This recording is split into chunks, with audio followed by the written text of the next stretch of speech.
community's acclaim spreads.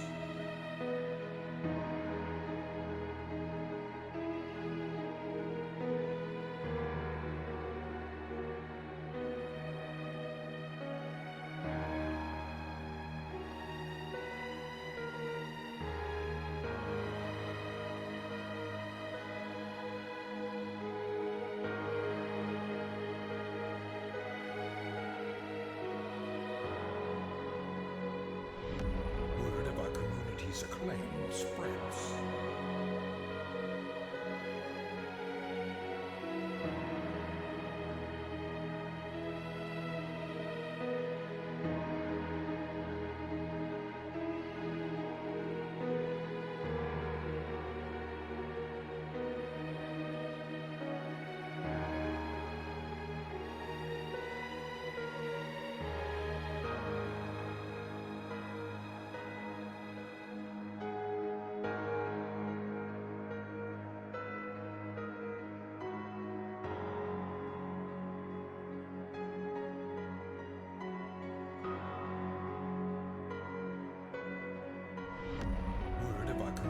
Acclaim spreads.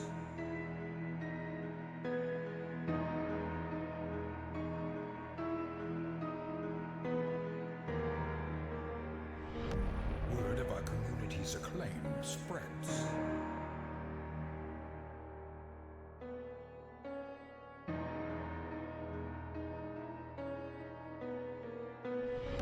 Word of our community's acclaim spreads.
Hello, everyone, and welcome to another fantastic Saturday here on the Exploding Dice channel. My name is Askren, and I am your host and dungeon master today.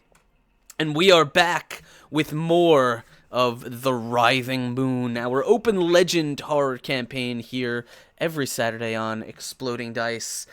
We've got a really cool game and a really fun session planned for you guys, and of course the usual terror and madness in store for all of our players who we are going to take a little bit of time to say hello to. So let's go do that while we're getting everything set up. And we'll start, as always, with Mr. Dark and Gloomy himself. Speedy, how's it going, man?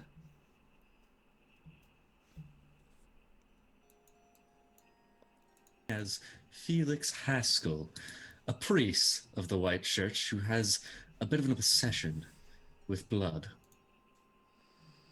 He's a tortured soul, and as such, whenever he sees blood, he may or may not go off into a bit of a trance of sorts where he just can't quite control himself from slicing and cutting and letting all the blood spill that he can.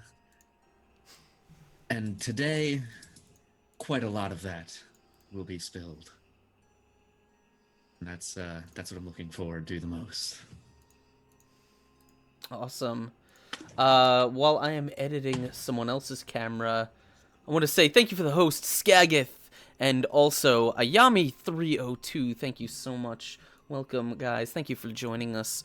We're going to say hello to Mr. Din Money. How's it going on, man? All right, unmuted. What Yes. up? Good to be here. Stoked for tonight. Whew. Can't wait to see what's in store. But yeah, I'll be playing Ulrich, a Templar in search of justice in this goddamn city. So I'll be playing it's like actually a barbarian type, but a little more classy than that because he's with the church and stuff, and he's seeking justice. So we'll be getting into that. I'm looking forward to smashing some skulls. Good to hear. Good to hear. And next to him, as always, we have the inimitable Four. How's it going, man? I got you. We're having a mute war. Oh my gosh. Hello, my name is Four. I am playing a gentleman called Gurney Abel. Gurney Abel, he's your average cartographer in the city of Palemore, a beautiful relic of the past and also of the modern age. However, the city that he's grown so enamored with that he's practically been inside in every direction, down, mostly down, has changed. As you might have heard, there's a lot of blood going on, and frankly, it's upsetting this whole wonderful atmosphere that Gurney simply cannot stand anymore. He also has a few very problematic health conditions. He currently has a giant corrosive, necrotic, and very nasty fistula that has grown into basically a massive hole in his chest, with which he can expel such extremities as stuff that kills you. Anyway, Gurney Abel, a wonderful poof ball that I adore. I hope you will adore as well. Awesome. And last but certainly not least, we have the enviable Lisa Lee. How's it going? Hi, how's it going? I'm good. How's it going to you? Oh, we're doing all right. Just getting ready to scare some people. Who are you going to be playing today? I am Vesper Keening, and I was the chatelaine of the house for Queen Morgul, and she killed my husband horribly. She used all of her retinue and her ladies in waiting for horrible experiments. of a very bloody nature, and then it was my turn. And because of the horrible, horrible slaying of my husband, I have, for some unknown reason, become the banshee of the palace. And other perhaps secrets to find out later. Yes, very mysterious. If you guys are just joining us for the first time in a while, or for the first time, Lisa just joined us last week, and we are happy to have her as she joins us on this delve into the twisted nightmare that is Palemore. Before we get into our recap, I just want to go over some things. If you guys are hanging out in chat, go ahead and hit that retweet link. Tell all your friends about the show and that you're hanging out here with us. It's going to be a fantastic time, and we want you guys all here with us. Also, you get to exclamation point emote. If you guys check it out, we have more coming this week, but I just added a new custom exploding dice emote, and that is our natural 20 emote, which is as it should be. It is a brain, because madness is what we do here.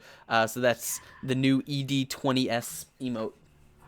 You can use that to show your hype for all of the nat 20s, which in this game, in the OpenLegend system, are exploding dice, as they should be. What else?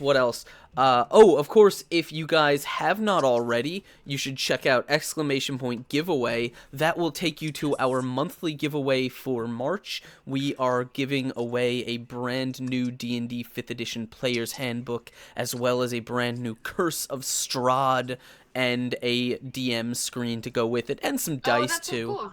Yeah, That's really neat. It's everything that a brand new DM needs to get started on their 5th edition adventure, and we are going to give that away to one lucky person. All you got to do is hit that link. If you're already following on Twitter, if you're already following on Twitch, you're already entered, so just claim them, and they're there for you. As always, you guys, if you want to get involved with the game, you can either you can affect the game via donations. The donation banner is right below, and all of the different information about what you can help out with and how you can help out the players or hinder them is right there. Yes. You can help. Or if you want a more reliable source of ongoing support, you can join us on GameWisp. You can subscribe with the link right down there. Dicethulu has it for you, and it's just $5 a month, and you get all kinds of cool benefits, with more being added all the time. It's a great way to support the channel. Thank you for stopping by, Skagith. Good to see you. I know you got to get to bed. It's late over in weird Nordland, but thank you for joining us, man. Oh, right. Oh, and the only other thing that I really have to talk about is, I haven't put the graphics up, but as of very recently, we have a new partner that is helping us out with some cool stuff on the stream, and they are Elderwood Academy. They make awesome wooden products, for dice chests and rolling trays and books and boxes and scroll tubes and all kinds of cool stuff. And we have some cool surprises that they are going to be providing very recently. We also have some stuff being provided by our friends over at Kobold Press, and all kinds of other cool goodies that you guys should keep an eye on Twitter for, and they will be disseminated very, very shortly. That's all the announcements I want to get to right now. So let's bring things down a little bit. Let's turn this music down a little bit, and instead, oh no, last thing. Before I start, as I turn our intro music down and go back to our game sounds, all of the sounds, sound effects, and background ambiance and things that you hear in this game will be provided to you by our fantastic friends over at Sirenscape. They make an awesome sound player with great soundscapes, and their new horror sets are really, really good. And I'm gonna actually make sure I set it so my players can hear that. Hold on, just give me 1 second, because I don't think I set it for you guys yet. Audio.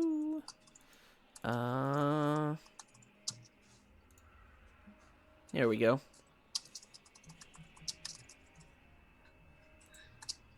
Let's pause that. Too spooky. Too spooky? Hold on.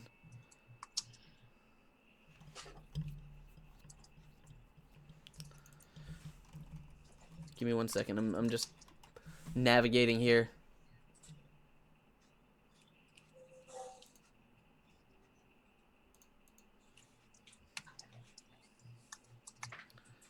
All right.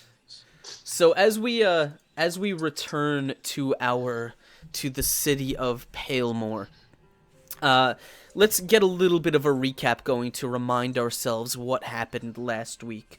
We started out with the party having just descended into a gilded marble temple underground in the cathedral district called the the Lunaris Temple. It was an old church, apparently an old secretive church gathering place that had been taken over by some sort of corruption, as it were. The players went there specifically seeking clues to the whereabouts of Jeramon, the vivisectionist, one of the close advisors of Lord Simon, the head of the church and the creator, or the person who brought the pure blood to Palemore. So as you went down seeking Jeramon, you found instead strange creatures, warped flesh beings, reinforced with metal skeletons and unnatural limbs stitched together and fused in ways that defied nature in horrid fashion. These strange creatures ambushed you from behind, taking your Dr. Calibus by surprise and butchering him alive in front of you before wheeling his carcass off on meat hooks away from you guys. It was actually it was after this that you fought these creatures. You fought back valiantly, you tore into them, but they provided a little bit of resistance themselves, and you were joined during the fight by someone you did not expect to find here in this blood-filled sacrificial temple. As Vesper Keening jumped out of the shadows to assist you, she helped you take down these two large creatures who you believe are the savage morticians that have been referred to before. With the creatures defeated, you talked to Vesper a little bit, learning that she was here. She was exiled from the palace and is here trying to find the body of her husband, who was murdered and possibly given over to the morticians for their own foul craft. She did not find him, but rather found you and decided to travel with you, as that seems to be the safer option. You left the corpses behind in the pool of blood that they had been feeding into, and you went down a small hallway. There you found many bodies that had been strung up and stripped, that had been defaced in various ways, one of whom seemed to be an explorer of the type familiar to Mr. Gurney Abel. You found maps and a journal on him, but the journal had been given over to mad scribblings and horrible symbols, leading you to believe that he had probably encountered something in the depths that he was not prepared for. You also found in his possession 4 tarot cards, each prophesizing... Oh, that's right. Oh, yes. my God. Each prophesizing strange events that might happen in the future. Those are on screen now. If you would like to recall what it is that you drew. And last but not least, you continued down the hall and you found a large cathedral-like opening its far back wall had been covered by some sort of fleshy mass, grew like large sections of skin and other flesh that has been stitched and grown together in strange fashion, covering one of the walls. And among the flesh, there seemed to be one single still living thing, a human, or once a human, though his body has been taken over by growths of bone that have torn through one of his sides. His limbs mangled and destroyed, and he seemed to still be alive. And as Felix attempted to communicate with it mentally, you learned of the anguish that this creature was in as it promptly tore itself away from the wall and from its own skin and lunged in to attack you. Now, you guys are as we start things out, you guys are currently on the defensive and not in particularly great shape after the last fight that you have been in, but this creature is attacking nonetheless. So that is where we're going to pick things up. I'm going to bring you, we have a little bit of a graphic here. I think, yeah, let me, Don't. We haven't gotten graphic enough. That's right. hold on one second, because I feel like this needs to be on screen too. So yeah, as you guys are sort of, as you are attacked by this creature, we're gonna bring things back in. We are of course going to start once again with some initiative, and you guys are going to tell me what's going on. So let's get some music going on. Let me turn this down a little bit. Alright. Everybody get ready. Here we go. Jesus. I did okay this time. Let me know if the music is loud or not for you guys in Zoom. That's good. Okay. Cool. All right. So let's Can you get. see my roll? Yeah. Yes, I see it too. I see it too.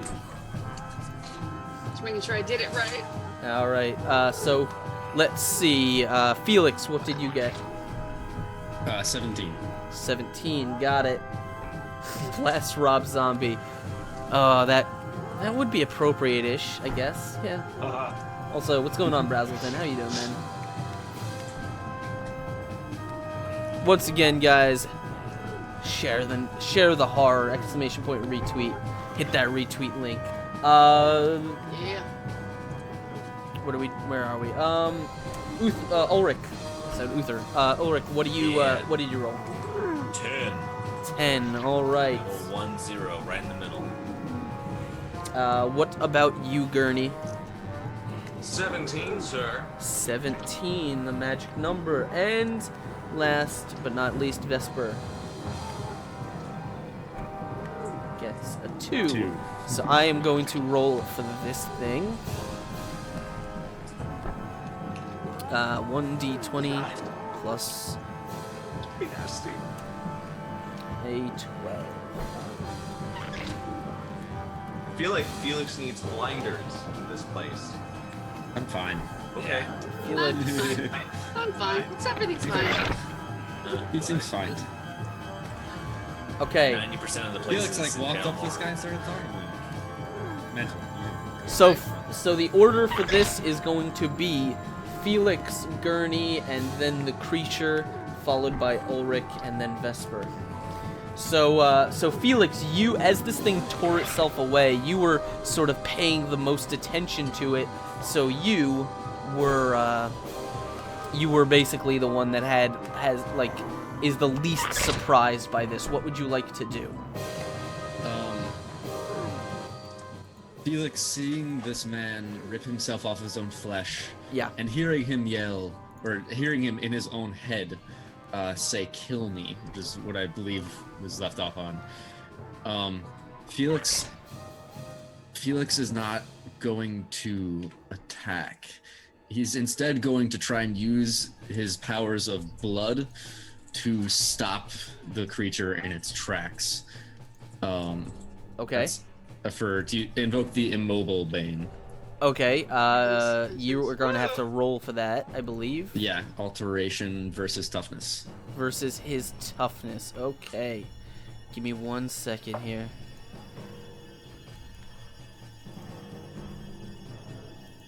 Hopefully he's not too tough. I mean, just Yeah, a bunch of... Hopefully. He doesn't even have skin.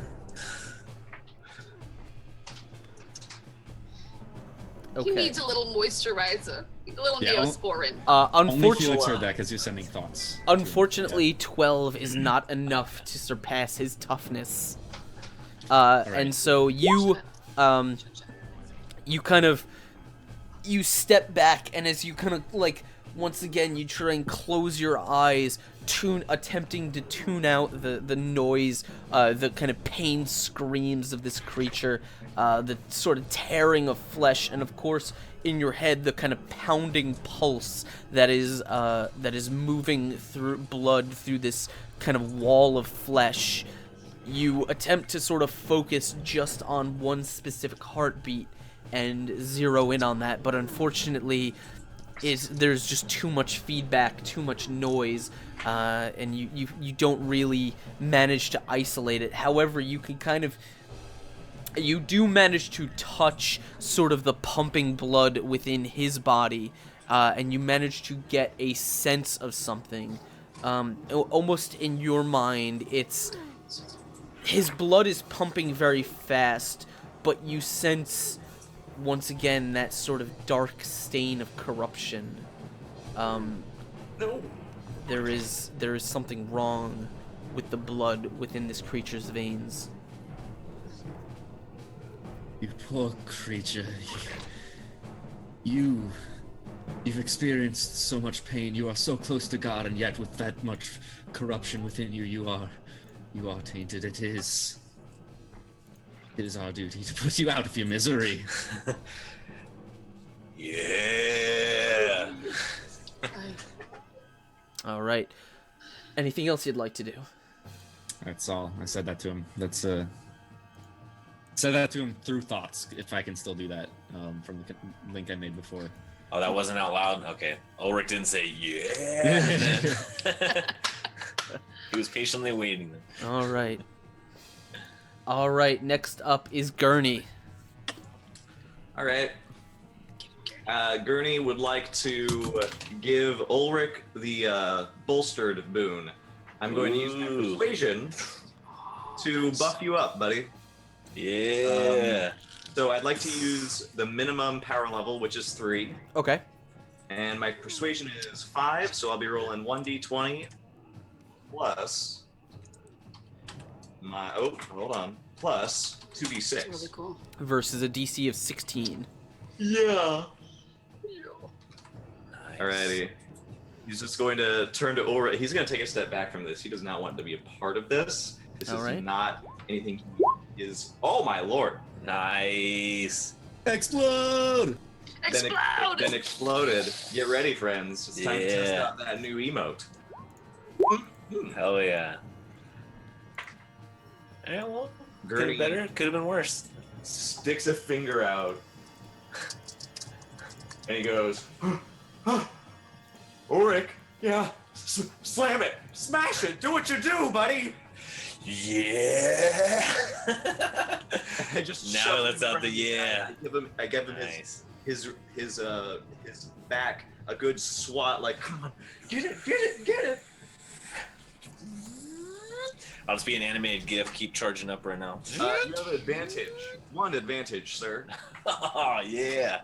Nice. All right. Put that to good use. I promise. I love you. All God right. never breaks a promise. So as Gurney begins kind of panicking and shouting at you, you kind of grip your blade tighter, and you see this thing kind of like this horrible miscreation of flesh, and you see it kind of lumbering towards you two, and you feel like ready to demolish this thing. This thing is one of, again, just another abomination against all that you hold dear. It is. Kill it, Ulrich. All Kill right. it. The creature is going. The creature is going to go, and since it was lumbering towards Ulrich, it is going to make an attack against him. Okay. This is it is going to basically reach back with its one of its arms sort of ends at the elbow, and trailing nearly down to the floor, or down kind of to the floor, and behind it are these long there's 3 long sinuous ropes of something that are kind of studded with little bits of bone and dripping with the blood, and it is going to lash one of them towards you and attempt to kind of grab you by the leg or something and pull you to the ground. So this is going to be a knockdown Bane versus your guard. All right, bring it. 1d20 plus 2d6, and it does have advantage 1, so Well, that makes 2 of us. Damn it. 1d6. Just barely got me. All right, 21 against your guard. He got me. My guard's 20. So. All right. So as you're kind of like gripping your sword and ready to kind of lift it over your head, you feel this thing kind of like lash forward, and this thing wraps around your leg, and almost with inhuman strength it pulls your leg out from under you, and you go boom, crashing into the ground, your sword kind of clattering against the tile behind you as you are on the ground, and this thing is kind of taking a few more steps, lumbering over you. The kind of bone spikes sort of have, again, you remember they sort of tore out through its face and like are kind of make its face sort of deformed and pushed to the side, and it's just kind of standing over you. All right. All right. Well, That's blood spilled, right? What's up? That was blood. I mean, this thing has but no a scratch. has no It's kind of just covered skin, with blood. so it's I mean, yeah, but muscle is different from blood You can see the veins. to an extent. No, it's pretty gross. Okay. I understand. so I Ulrich. took 1 point of damage and knocked down, right? Yes. Okay, Roger. I'm at 28 health. I'm still good. That's Okay. scratched. Just All getting right. warmed up. What do you want? How do you want to respond, Ulrich? Nice. I want to be like, oh, I'm too old for this shit. God! And then go into rage mode. Boom! White light comes down. Yeah! And I get all young, and it's like, unlucky for you, I used to study in breakdancing. And I do a little spin action, try to get up in the spin mode. Okay. I don't know what I rolled to The do old that. Victorian Agility? breaking of the dance. No. Agility to get up? Or... No, you can use your movement to kind of regain your footing. Okay, perfect. Then yeah, I'll just use my movement, and then I want to just focus on just him. Then, if I can get an attack in, let's crush him. Is activating your boost? Going into rage mode? Yeah. I think that is a free action, but What is it under? yikes, that would be under. It is a free It's action. free action. Yeah. Oh, then yes, Nice. you can still attack. Nice. Yes. All right. I feel the boost from Gurney's. She's like, you knocked me down, but I'm back up. That's the youth for ya. I roll. I have advantage 2 plus the 1 from 20. Gurney, so I'm rolling a D3 D20. What do I get to roll for that? Go. Disgusting. You're taking the Not 7. bad. Not bad. 7, yeah. Yeah. Okay. All right. So you start with a 7, and then what else you got? And then 2d6. Let's do it. Okay. Slash roll. Oh, I see. Come on, give me an explosion. Come on. Gods of Open Legends. Double 2 2s. That explodes, right? Kinda. No. That is an 11 against his guard. Yes. Yeah. Definitely. Not gonna do it. You God, you he's too slippery. you kind of like attempt to sort of bring your sword up, but unfortunately this sword is heavy and you don't get a lot of momentum in it, so you just kind of like the blade just kind of sticks into it, like into his leg, Yeah. not much, just a little bit, and he just kind of like is almost face to face with you. He doesn't seem to be impeded by the minor wound. Well, I'll get him next time then. He's lucky. And All right. God be with you, child. All right, that means Ouch. last up on the initiative order is Vesper. What do you want to do? I want to. Can I do this? Can I use my Bane on it? I want to use the Bane of persistent damage to give him a just completely wasting. Yeah. What is the what's the power level on that? It says 2, 4, 6, 8, 9. Yep. So you get to choose what power level you want to invoke it on. The DC you have to roll your ability to invoke it, and the DC that you have to beat is 10 plus twice the power level. So what do I roll? Whatever ability you're doing. I'm assuming you're using entropy. Yes. Okay. So well, first you have to change into your alternate form, which for you is a free action, but you just have to make sure you state that Yes. first. All right. Okay. Okay, got it. All right. All right, so I'm going to change and curse it. All right. Go ahead. It's a Yeah. D20 plus your entropy dice, which is whatever your bonus dice for that is. Ugh. Uh, I don't if it's know. 5, it's 2d6. It's 2d6. Go. I think. Yeah. You have 5 points in it. Yeah. Gotcha, entropy, buddy. Hey. All right. So what power level are you invoking the Bane at? I'll do it at 6. Oh, do you have a entropy 6 or 5? You're asking me like I know that question. That's okay. How many points do you have? You have an entropy entropy. 7. Nice. Entropy 7? Yeah. Do that. Baby. Do it. She can do it. She can do this. All right. So if you're invoking it at level 6, that means the DC that you have to beat is going to be 22. Did I beat? I didn't beat it. No, you only Did got I? 16 on this roll. No, that's a 16. So no, you did not. Damn. Right. So the higher power level does more damage, but it's also higher. You need to beat the higher DC. We got a little greedy. I didn't get angry enough, and I just got more empathy than angry, so I didn't quite get there. All right.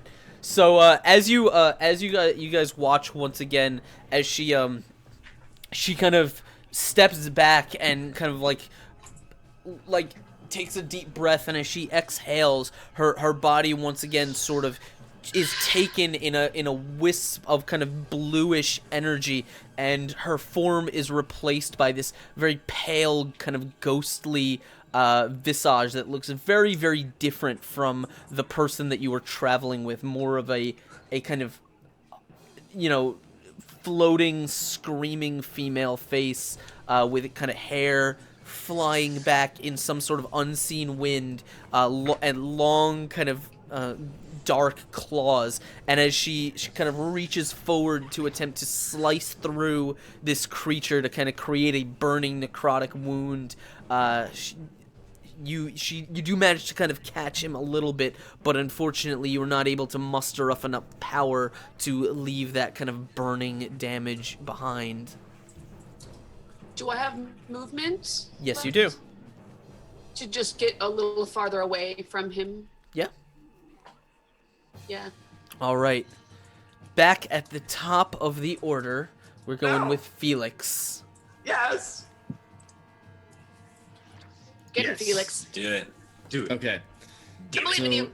Felix, having now sensed the the corrupted blood within him, is suddenly hit with the full force of all of this blood and gore around him, and he starts just sort of muttering to himself, "This corruption within you, this pain. The pain is pure, but the corruption, the blood, it is not pure. You must." He's gonna go into his battle trance. Here he goes, buddy. His eyes glaze over. Oh, my. Nice. And he's going to pull out his handsaw and he's going to try and slash at him. Double check Okay. what handsaw is. Wow. Wow. That's awesome.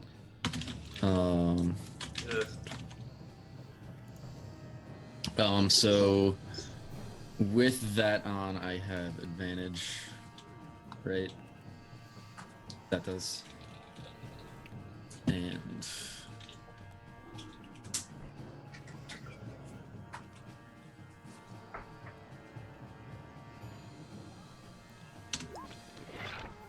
Yeah. 16. 16 against what? Against his. Guard. That is against his guard. Yeah. All right. A 16 is just enough. Yes. Whoa! Nice. Felix, Mini explosion. Yes. Felix just leaps into action. He bounds towards him and just reaches out with the saw and just drags it back along his shoulder. Or what's left of it. All right. Fuck yeah. So you kind of like hit this thing with your saw, and as you begin kind of tearing through a little bit of the muscle, like it's on the not the arm that is wrapped around Ulrich's leg, but kind of the other arm. You like it's kind of craning its head to turn to you, but it kind of can't because of the giant sort of bone growths that have sort of taken over that whole side of its body. Anything else you want to do? Oh. All right. Next up is Gurney. All right. Oh, Speedy muted? Thanks. I was, but I was, Okay. don't have anything else to do. Oh, okay, Just cool. mutter to myself more mostly. Fair enough. We know how he gets. I'd like to remind you, Askren, when last we left off, I did give myself the life drain boon for this scene. Yes, before you we did. Finished with the last week. So I'm going to take advantage of that and just pour out like gross, disgusting, Gurney-able stomach juice. Feel the gurn. That is the attack name changes every time. I attack! Ha! Oh, wait, I did not attack. I forgot to put roll in there. 'Cause I love this! 22. Yeah. 22 Nice, against yeah. against what? It's good. It's good. It's good. Nice. That will absolutely do it. Alrighty. Nice. How much damage does it do, however? Oh, babe. 6. 6. 6. I heal 3. All right. So I think I'm at 12 at this time. All right. So anything else you want to do on your turn? At this, I'd just like to make sure there's nothing else in this room that's sneaking up on us after I blast him with this necrotic energy that pulls some of what is remaining of his life back to me. Okay. How do you want to check that? Like how do you want to roll me a perception Just look check, around. please? I just go, oh my god! Roll me a perception check. Okay, buddy. Got it. My perception is the best perception. I am so good at perception. You know why? Because I have faith that 1d20 is all I need. So look around! Could be 13. worse. Not bad. Okay. All right. You kind of swing your head around fairly wildly, but nothing seems to catch your eye. And I mean, you're kind of a little bit distracted, but you don't really see anything immediately. However, No, I mean, don't give me that. However, all right, give me 1 second. I gotta check something here. We don't know who this guy is, right? Like, this is No. definitely not I don't Jormon, know right? who this is. Right? Did you look at him with the mask last time, Gurney? no, that was with. That was the last guy, that we right? found. Yeah. Okay. Felix tried to talk to this guy, and all he got was killed me. Yeah, I okay, think okay. I asked him who he was. Because he has You to don't know accept that, to be fair. So Okay. Yeah, I don't want to know who this is. Okay. I'm sure it's very interesting and tragic, Uh-huh. and it'll make Gurney cry, but we're not gonna know because I don't want to. It's an average story in Palemore, I think. Yeah. It's like everybody's got a sad story. All right. I The don't want to know them all. Yeah. Felix, this creature is going to as you're kind of carving into its arm, it is going to attempt to kind of swing its arm as such that it can at you and attempt to sort of like batter you away and possibly impale you on some of these bone spikes. Eek. So it is going to roll 1d it's going to roll 2d20. What is the K1 Oh no. plus its thing. This is against your guard for a 26. that'll hit. My guard is Jesus. 17, so All right. that's 9 damage. So that isn't. So you like as this thing kind of swings, like your eyes are kind of wide in this blood trance, and you're almost not even paying attention as you feel kind of all of a sudden you feel sharp pain in your stomach and side, and you look down and this thing is just like swung sideways, and many of these large bone shards are just sort of embedded in your stomach and the side of your ribs, and you see kind of the like you don't feel the pain immediately because of your trance, but you do see the sort of red growing stains in your shirts as it kind of as you hear like you see its eye, like one eye, the one that can open, is like wide in terror as it is screaming wordlessly at you. Okay. We're trying to help you. Just tell them that. We didn't recover any like hit points since the last time, No, you did went we? straight from that fight into this fight. Alright, it's fine. I only took like 1 damage last time. Yeah. Yeah, Making me sure. too. Yeah, I took the brunt of all the damage last time. Nice. All right. We appreciate that. So that is going to be its turn. Oh, it is also going to. You see it kind of like as it like lets out another wordless scream. You kind of in your kind of blood blurred vision, you almost see the surface of its red kind of musculature begin to ripple. Oh no. Who is up next? What? Ulrich, what would you like to do? You are standing. You were a second ago face to face with this thing. Okay. I'm a little worried about what we heard, but yeah, let's finish this guy off. All right. So is his back turned to me? No, Like he's over kind of towards like he's now like 3/4 kind of view to Okay. you. All right, chill. Well, gonna do the same thing either way. Boom! Gonna crush a little justice down on him with focused sword of judgment. Okay. Do I still have the bonus from Gurney, right? I believe so. How long does that last, Excellent. Gurney? It persists. Yeah. At least let me double check. It says sustain persists. Yes. All right. All right, we're going for it. Okay.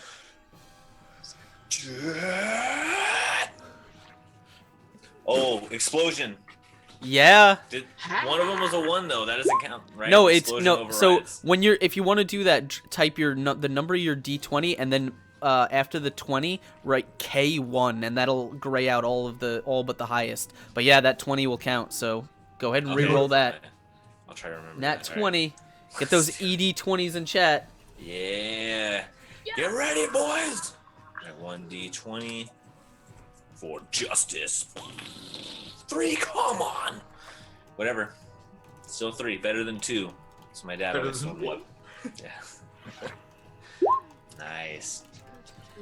Delicious work. Yeah. All right, so that is, what is the total on that? 23, 25, It's 30. 30. 30. Excellent. Gorgeous. 30 The versus Trinity, the Holy Trinity. versus his guard. Yeah. Okay. versus his. That Mars. is going to be 14 damage. Nice. All right. Do you have a bane to it? Do you have a bane to inflict? I can do the knockdown. Yeah. Yeah, if you'd I'd like. to knock him back down. Yeah. Oh, sorry, I forgot I'm young mode again. Two can play in that game. Yeah. And I'll just go into a low sweep on him then. Okay. So as down in your blood and gawk. as you see it kind of impale Felix, you just kind of like let out a raging scream, and you bring your blade aside across, and as the large kind of hook segment on it catches this thing, you feel kind of it chopping through the muscle, and rather than kind of actually pulling the leg out from under him, you just kind of break completely through the side of the knee, and this thing, like the leg collapses and the creature just like drops down on what's left of that stump as its blood is kind of seeping, like covering this marble floor, and it's still kind of got its bones and its arm wedged into Felix's stomach, but it's kind of tugging on it like as it tries to gain traction. Shit. Well, I don't suppose there's anything I can do with my movement to help Felix out. Is there any way maybe I could just get a little closer into a position where maybe? Yeah, you can take a step towards Felix. Yeah, he's not that far away. I'll take a step towards that. Then. He's at. You guys were basically in melee combat with the same dude, so. Yeah. Okay. Chill. I'll try to just get a little closer to Felix and to just, next turn, if he's not able to get out, I'll be able to separate them. Okay. Gross, dude. Thanks. All right. So next up is Vesper. I would like to. I don't know if I can use a reckless frenzy, but I'd like to use my Bane immobile and try to immobilize this thing. Okay. What is so what's the power level on that? 1. Let me check. Do I want to do that? Yeah, it's 1, and you can. Does that mean it's low? Yeah. That means the DC is 12. Whoa. Yeah, that's good then. Yeah, that's good. More likely to succeed. So that will be your entropy versus his toughness. So go ahead. Oh no, that's an attack. So yeah, go ahead and roll it. You can do this. That's a I have 3 the weapons, man. plus your entropy dice, which What's holy number though? 2d6. 6. I believe it's actually higher because she has 7 points.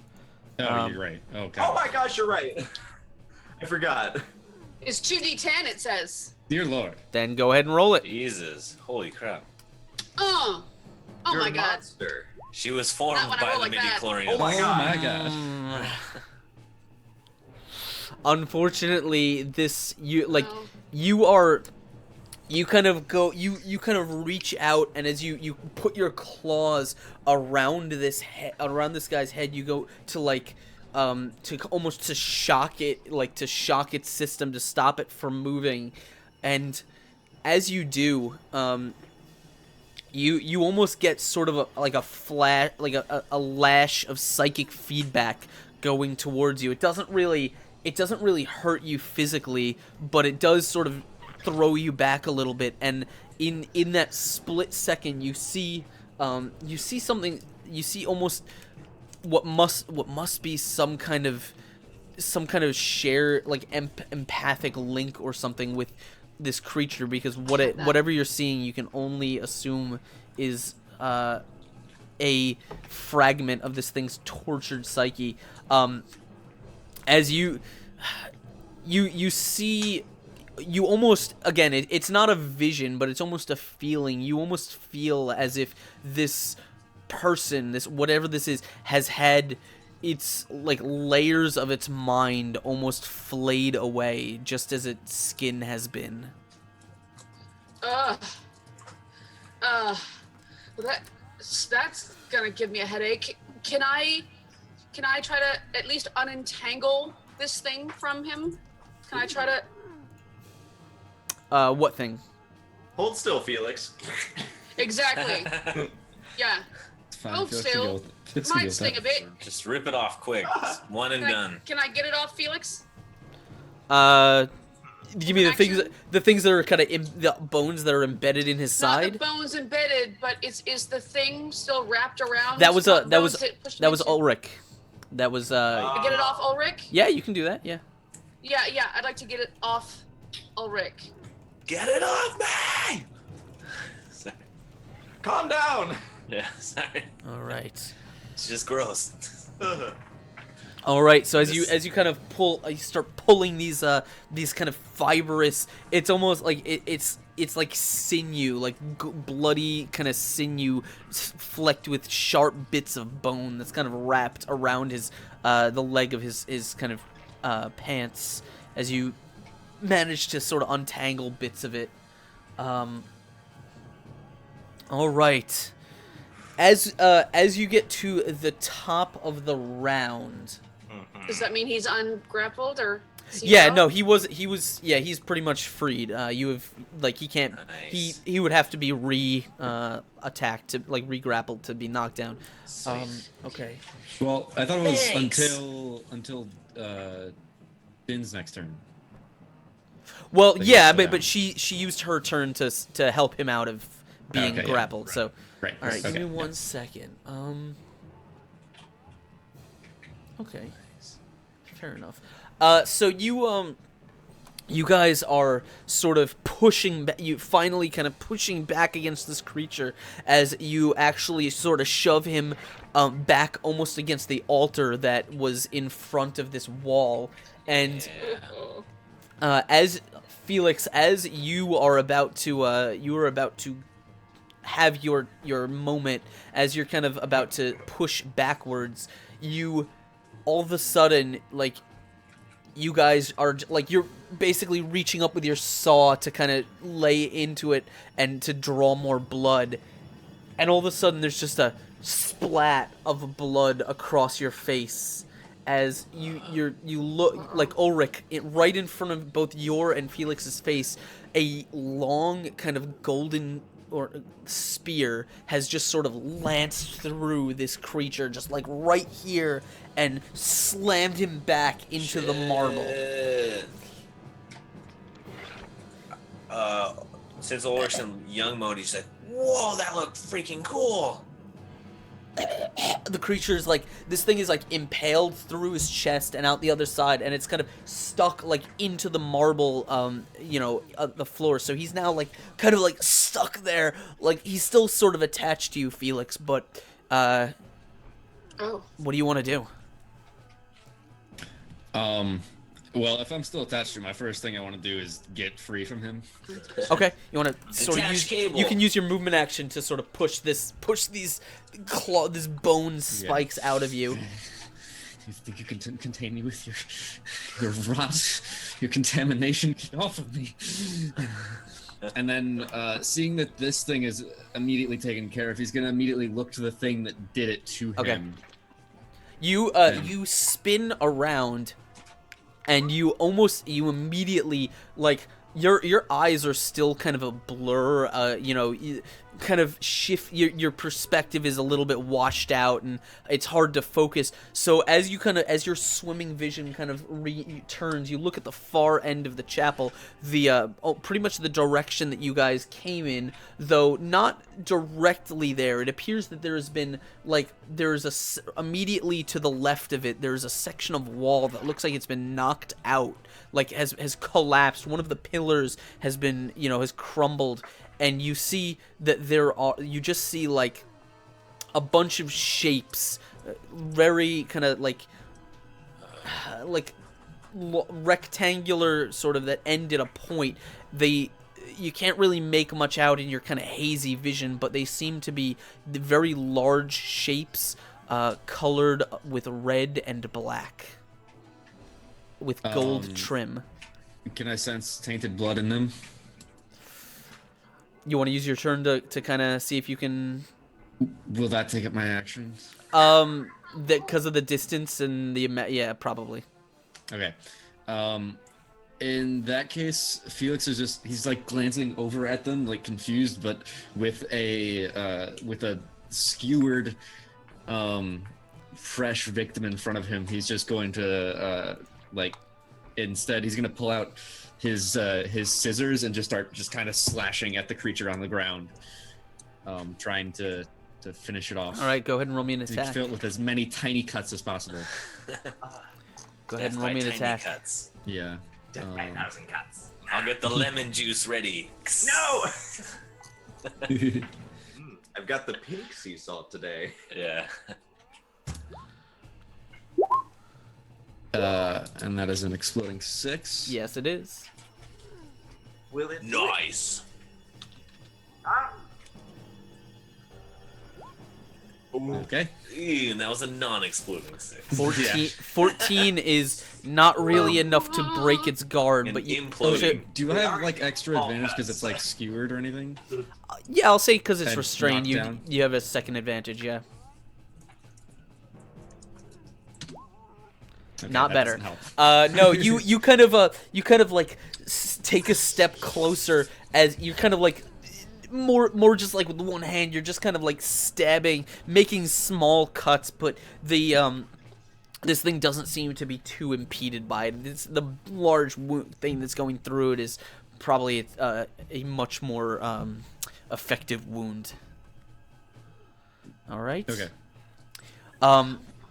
You guys who are still in the chamber, you guys who are not kind of tranced, held by this blood trance, you guys now hear sort of metal, metal jangling. You hear the sounds of chainmail and armor, heavy boots on the marble, and as just kind of muffled shouts as you all turn about, kind of your attention is drawn behind you, and you can see that there are very clearly multiple men kind of marching through this dark chamber.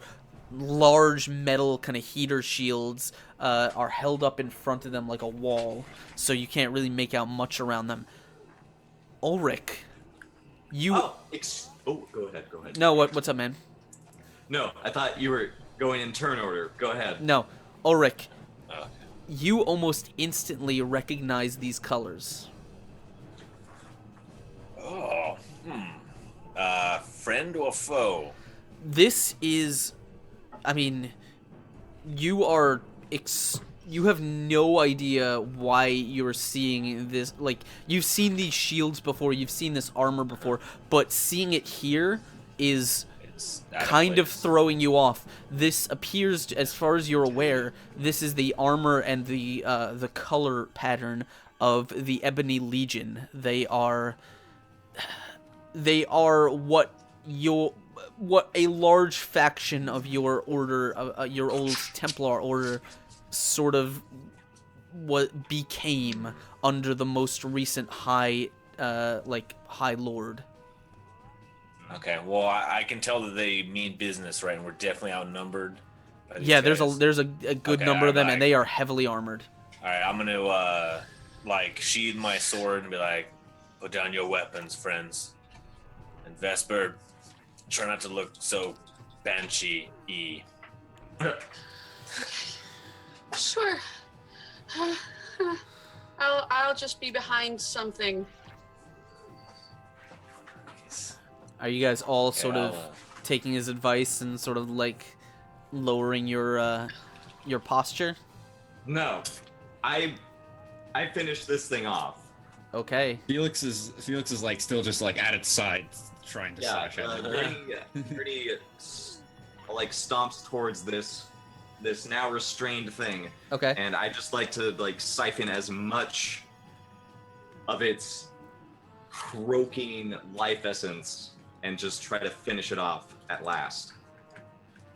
Okay, go ahead and roll me an attack. Yeah, this is gonna be technically a might attack since I'm gonna be walking up and just like slamming my hand onto its very juicy skull and just like pouring my I should really get this looked at, but I'm just gonna do it. Okay. Do I have advantage? I'll say yes, because it can't really do anything back. All right. 19, 24? Nice. 24. All right. As you're kind of stepping forward, you have to step past Ulrich, who is the closest to you, and you guys, as you're kind of standing near it, you guys both hear this kind of gurgling sound as you turn back, and you see this thing is sort of impaled with this spear going completely through it. And as you're Gurney, as you're sort of stepping forward to try and burn the contents of its skull out, you see it's kind of one like wild eye, and as you put your hand on its skull, you both hear it kind of rasp out, "Do not let them pass."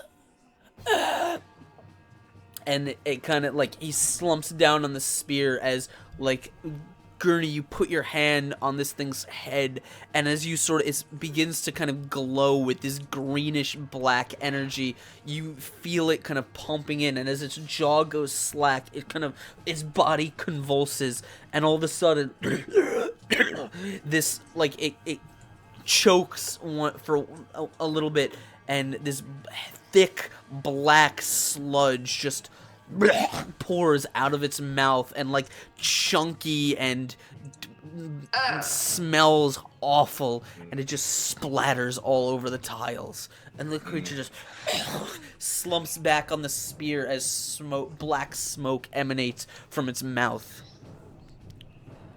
How much damage do I do? Because Uh, I like to heal a bit. You do 7 damage?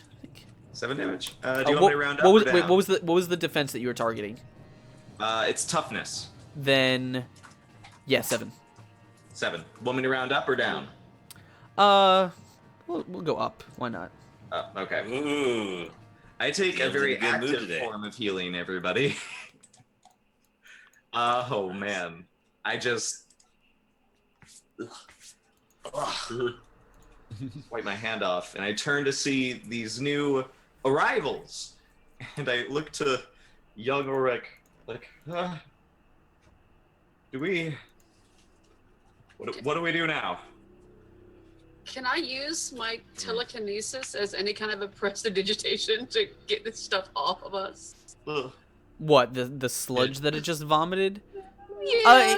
Yeah, I mean, it didn't really have vomit to. directly onto you. It was more just like it kind of Okay, good. out of its We all mouth got a general onto the spray. yeah.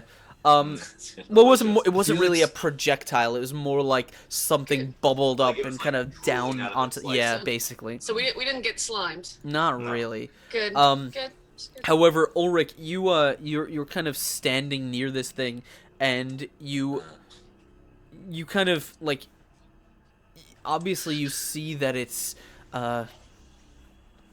been, this thing was placed here somehow. You have a little bit of basically a few seconds before those Ebony Legion Templars are going to be sort of here. You notice there is actually a few things that have been that are sitting on the altar that you guys kind of passed by. Oh, if I have the opportunity, I can kind of like shove them in my cloak for them to check out later. Yeah, You notice yeah. that you're kind of pushing them in. There's there appears to be a small book. There appears to be a candle holder, a small leather pouch, and the only thing that's not really wrapped up in anything appears to be an open kind of locket, and inside you see a very worn but very fairly detailed picture of a young woman and a child. Cool. This reminds me of my former life.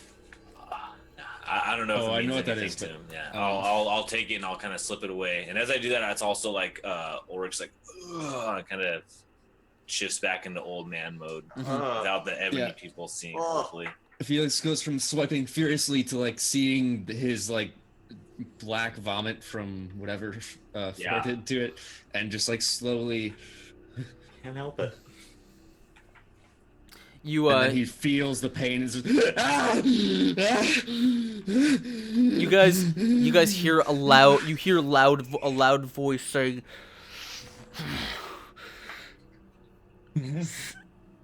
"Heal!" As like 4 of these Legion soldiers kind of march forward, and they slam their shields down in front of you like a wall. You can't see their faces, and they're just kind of standing in front of you, like with these shields there, waiting for you guys to drop whatever weapons you have or something like that. You can see kind of the tips of spears and swords poking out from above the shields. Gurney, the way he's positioned in front of this thing, they can't really see what he did to it, so he just sort of like recoils back and like wipes his hand off and sort of like tries to cover his chest. Puts his hand up. He's like, "Okay, whoa, hey, we just got here. Who are you guys? Like, we're not causing trouble here, okay?" I'm like, "Ulrich, come on, what are you gonna do? Felix, who are these guys, please?"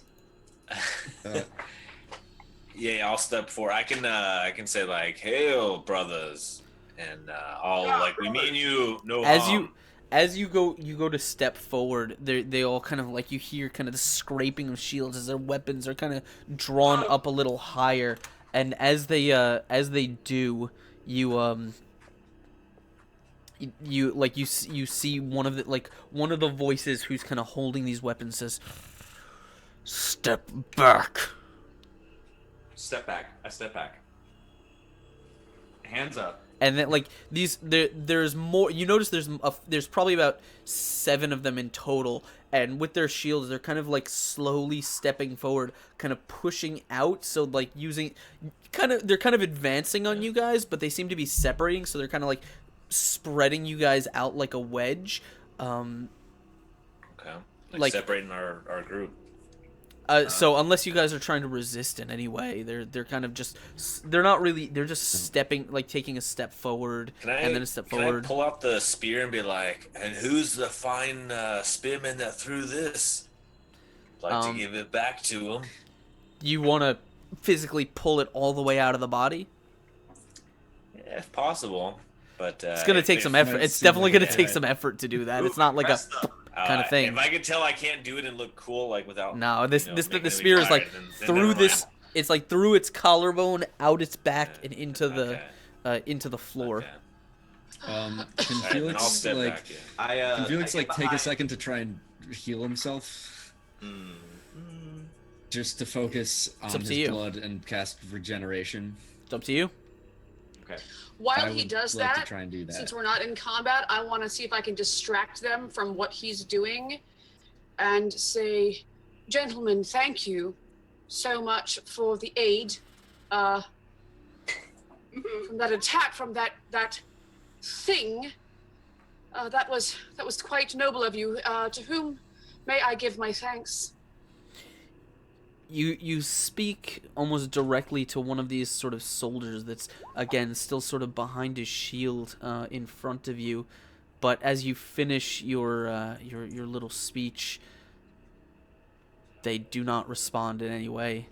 It's a minute or so before, like, them just sort of standing there. They've sort of continuously marched forward and pushed you, sort of kind of forced you guys to step back to the point where now it appears that there's kind of like an open aisle between them towards this creature, this now deceased creature. And as you're kind of talking and as you're just kind of scanning, looking for any kind of reaction from them, you hear another sound fill the chamber. Just a faint kind of clacking, which fairly familiar sound for a few of you. It is the clacking of some sort of hard-heeled shoe on the marble floor. And as you focus on this sound, you kind of look around and you see walking the length of the chamber, and then between this kind of group of soldiers is a woman who is also dressed in black and red. Give me 1 second. Ruh-roh.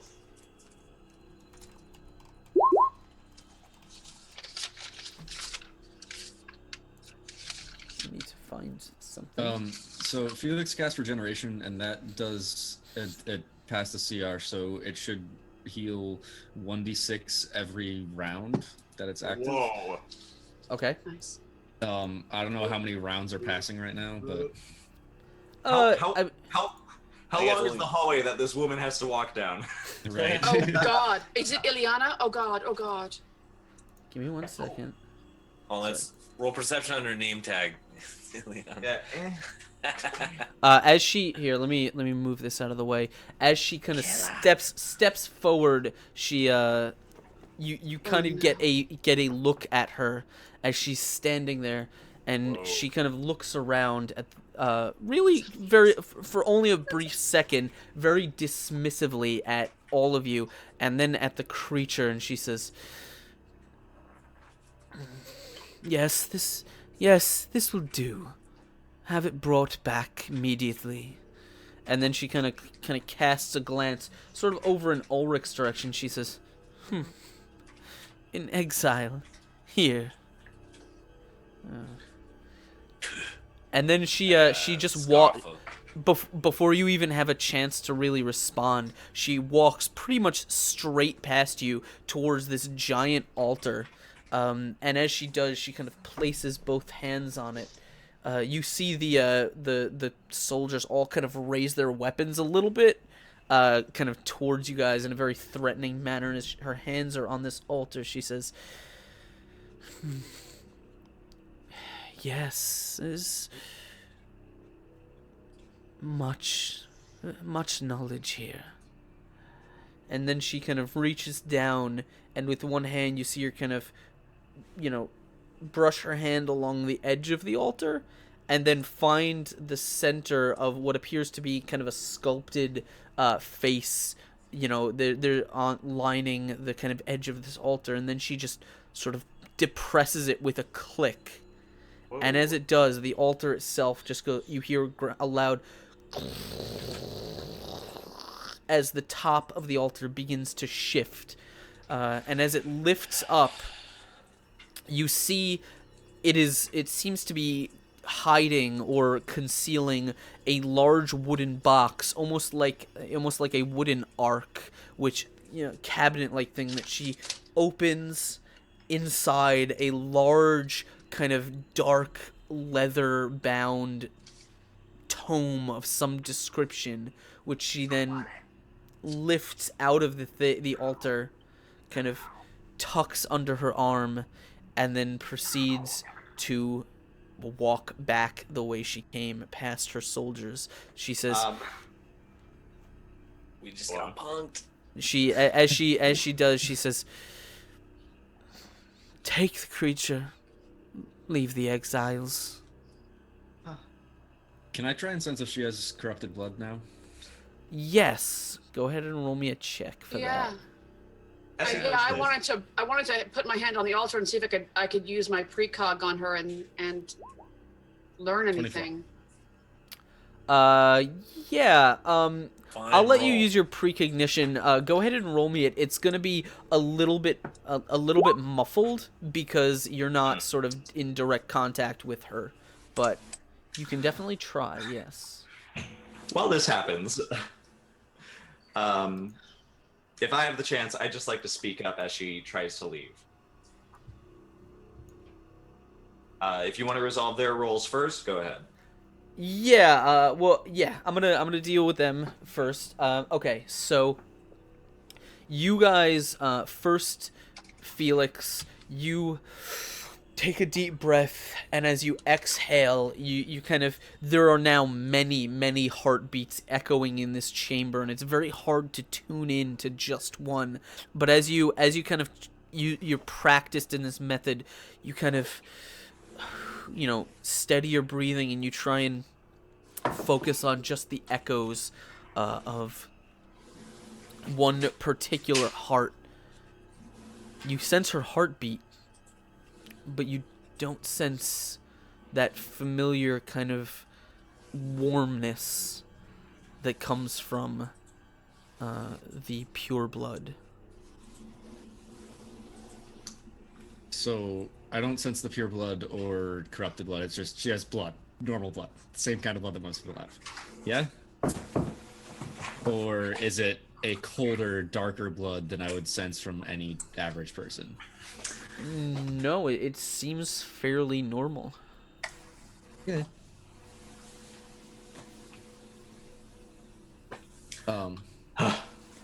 Cool. I'll wait.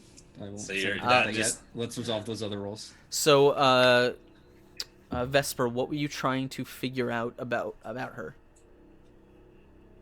Friend or foe, intent. Who Okay. she is. Who indeed? Now you were using what, prescience? Yo. Yes. And that's a 2. For The you answer to all is B. is If you have a 2, then you have a that's 1d. You have an extra 1d6 to roll with that. I want the book that Okay, she has. 19. So One. that's 19. Yeah, you That's 11. you kind of like, as you touch the altar, you gain sort of you sort of get flickering visions as you focus. You kind of, your head twitches a little bit as you try and focus exactly on what you're looking for. You do see her exact thoughts. Well, at least what she is focused on right now. And almost right as she's sort of taking this book from its holster, you get the sense that she is you don't get the exact words, but you get the sense that this is something she has been told to find. You get the sense that she is she probably knew this was here and came looking specifically for this, but the actual the creature that she insisted on taking with her was probably not something she expected. And you get the sense that she, like, you feel sort of almost pride from her. She doesn't really regard you at all, but you do feel some sort of pride coming from her, as if she is almost certain that she's going to fulfill the wishes of someone that she is subservient to. Can I telekinesis that book out of her hands? That is going to be fairly tough. Yeah.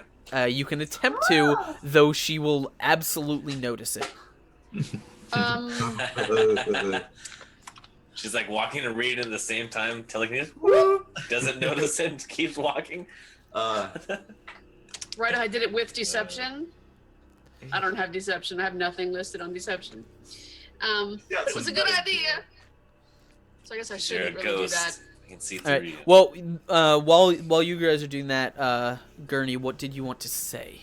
I don't step forward, but I do call out, "Ma'am, we're with Sir Jorik of the Night's Watch. We're the First Watch. We're looking for Jeremon the you know who he is. I know you just got here, but do you know where he is? I mean, it's great that you got what you wanted, but we would really like to get what we want." Yeah. She stops in her tracks, and I probably should have mentioned this a little bit earlier. Ulrich, once again, all the, like, the iconography on her outfit is, you're not familiar with her as a person, but this is very much familiar iconography and stuff like that. She also seemed to know, sort of have some sort of familiarity with your own kind of garb, but she doesn't seem to regard. I caught her little insult. Yeah, she doesn't seem to regard anyone else. As she's walking away, she's almost about halfway through the chamber. She's you see her stop in her tracks. And as she just kind of slowly turns her head back towards you, you see kind of a smile crease her lips, and she says, What? "No, sorry, I didn't say it. I'm just trying to figure out exactly." I heard a thing. She just No. turns around. She turns around, you see a smile crease her lips, and she says, Call me sometime. If you seek knowledge, then come visit the tower. I'm sure my lord would be happy to find a place for you, just as we find a place for them. And then she just turns and walks away. Do I know the tower she's referencing? Not offhand. There's a few of them in town, but you have no idea. I mean, she's not these soldiers are not local. No. Wait, but Dang. Felix kind of shouts out. But what did you just take that from the altar? This is church. This is the sacred ground. That belongs to the church. As you're saying this, the soldiers themselves, kind of two of them, kind of grab this this horrible creature by under its arms, and they kind of like wrapping chains around it. They kind of begin sort of dragging this thing away, as the rest of them, still with their shield, are just slowly kind of advancing backwards as they they're keeping kind of an armored perimeter as they walk towards the exit. Can I just try to immobilize that creature? Just root it. It's right not where it is moving. So they can't drag it. It's they're literally just picking it up and taking it. Yeah. Yeah. Damn, I didn't think I'd feel sorry for that creature again. I hold up a hand while Felix is talking and sort of like gesture to all of you, like, guys, just let them go. Who else needs healing right now? Does anyone else need? I'm one away from full, so I'm okay. Okay. God heals me. And then Ulrich looks up for a second. Too long. I wait until they're gone before I put down my hands. Okay. Well, if they're gone then, yeah. Eventually, they will march out through the kind of broken opening into this temple that you guys didn't really spot on your way in. They seem to kind of make their way out in that direction, and yeah, you hear their boots their metal kind of boots echoing down the chamber, but they are gone. Nice. Ulrich was trying to stay really cool, stone-faced while they were in there, but now he's like, maybe we should follow them. Follow them? Who are they? Yeah, that was not a canasta group. They are seekers of ancient religious stuff. Should I roll for that? I don't know. I don't know as much as my character knows about them. Yeah, you know about the Ebony Legion. They're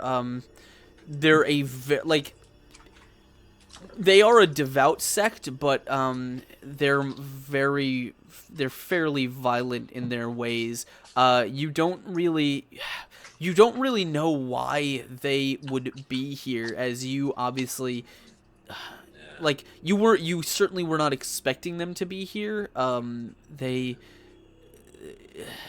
there has to be a reason. They're not supposed to be here. They should follow them and find out why. They are. I think the best analogy would be they are sort of to your order what, if you recall in the Avengers, what Hydra was to the Nazis.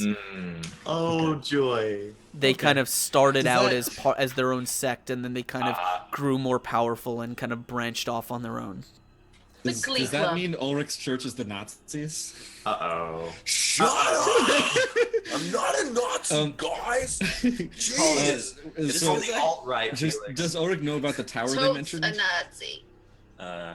My symbols flipped the other way. God, it's got an angle. Mine is aquamarine, not you. Yeah. Does Ulrich know about the tower that they mentioned? Do you know about the tower? I don't. Well, do I? That would be a local thing. I mean, Yeah, I don't Gurney, think I do, yeah. Gurney, you would probably be the most locally. Now that I know what these guys are called. Yeah, Mr. Map Man. Yeah, they all maybe the I can Ebony figure out Legion. where this tower is. So you're almost positive that they are not. They don't have like a base in, Okay. or they wouldn't have like. They're not local, so they were never. You've never seen them here. However, I will allow you to roll. What would it be? Probably logic, right? Yeah, but I have logic. Yeah, we'll say logic to see if you can kind of suss out what they may be talking about. I do so, and I give Ulrich a very glaring look when he says we should follow them. And I say, Nice. we don't know anything about these kids. No, there's many towers in the city. Wait, you didn't roll that d4. It really Or wouldn't did you matter. roll the Well, I d6? guess it would. Go. Explode! D6? The d6 wasn't rolled. You So threw there's an no extra way. character in Yeah. there. Well, like, it could explode. Explosion. I guess. Maybe Yeah. we'll find You're out. right.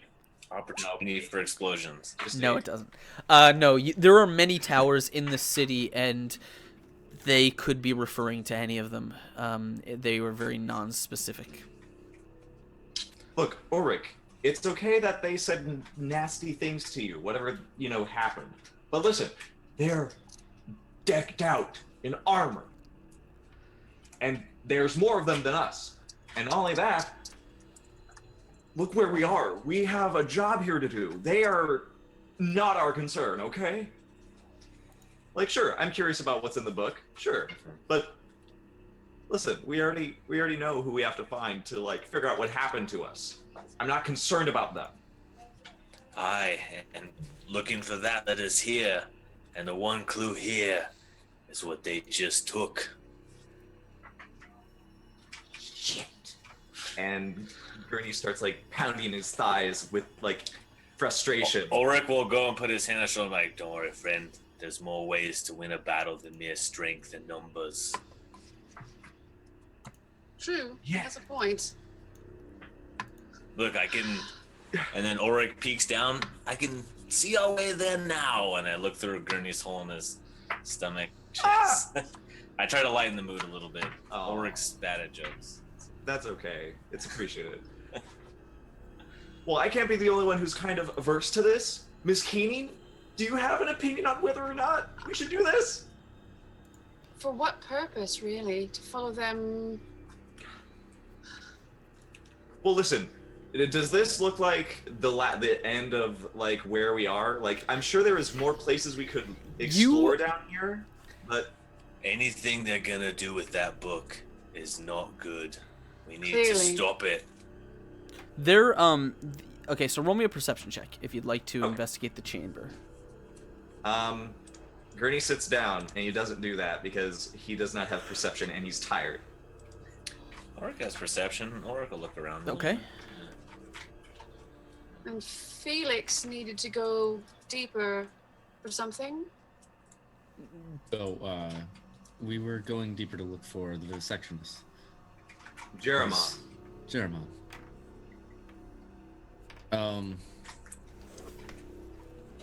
Yeah, could I try and use my alteration to sense if there were any other heartbeats outside of where we are? Yes, but from- because you've already sensed it, I will say you probably are going to need a fairly high check to determine more information.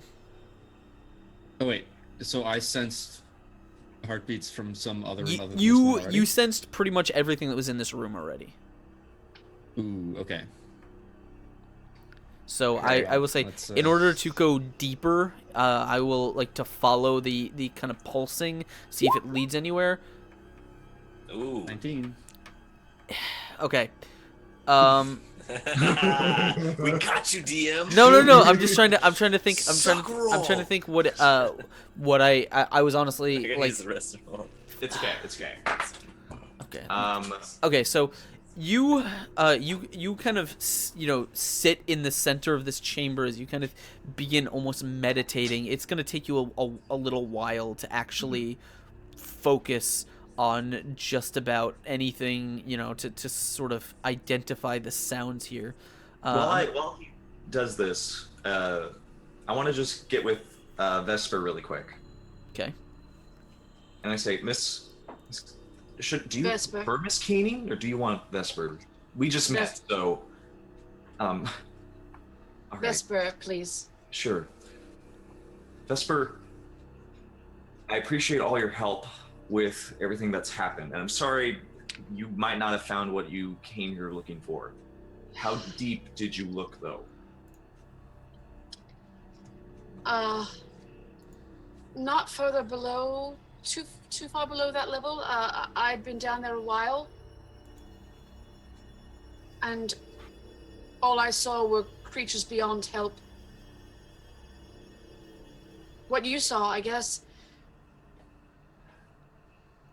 I'm torn, because we came here looking for someone that's apparently not here, or if they are here, they're insane. They're crazy. Well, And clearly you've seen the creatures that they created. I mean, look at this. So- Who makes this? And I point to the skin wall, and I just arms wide, just in awe and horror of it. Like, who does this? Yeah, I can't. I've already seen it, and I just can't quite bear to look at it again. I can still feel its presence, and it's not pleasant. Do I know more? Do I know how much deeper this goes? Have I been, Askren? All right, so not really. I don't think so. You have explored a little bit, and you know that this is a horrible place. But what you basically you know that there are ways, to explore further, but those creatures that you saw were what kind of kept you from exploring there, and your only assumption is that, like, because of the amount of bodies and the amount, like, the level of sort of experimentation and things that have gone on to them, your most likely conclusion was that it would, if your husband was here, it would be extremely difficult to find him. It might be possible, but alone it would almost certainly be suicide.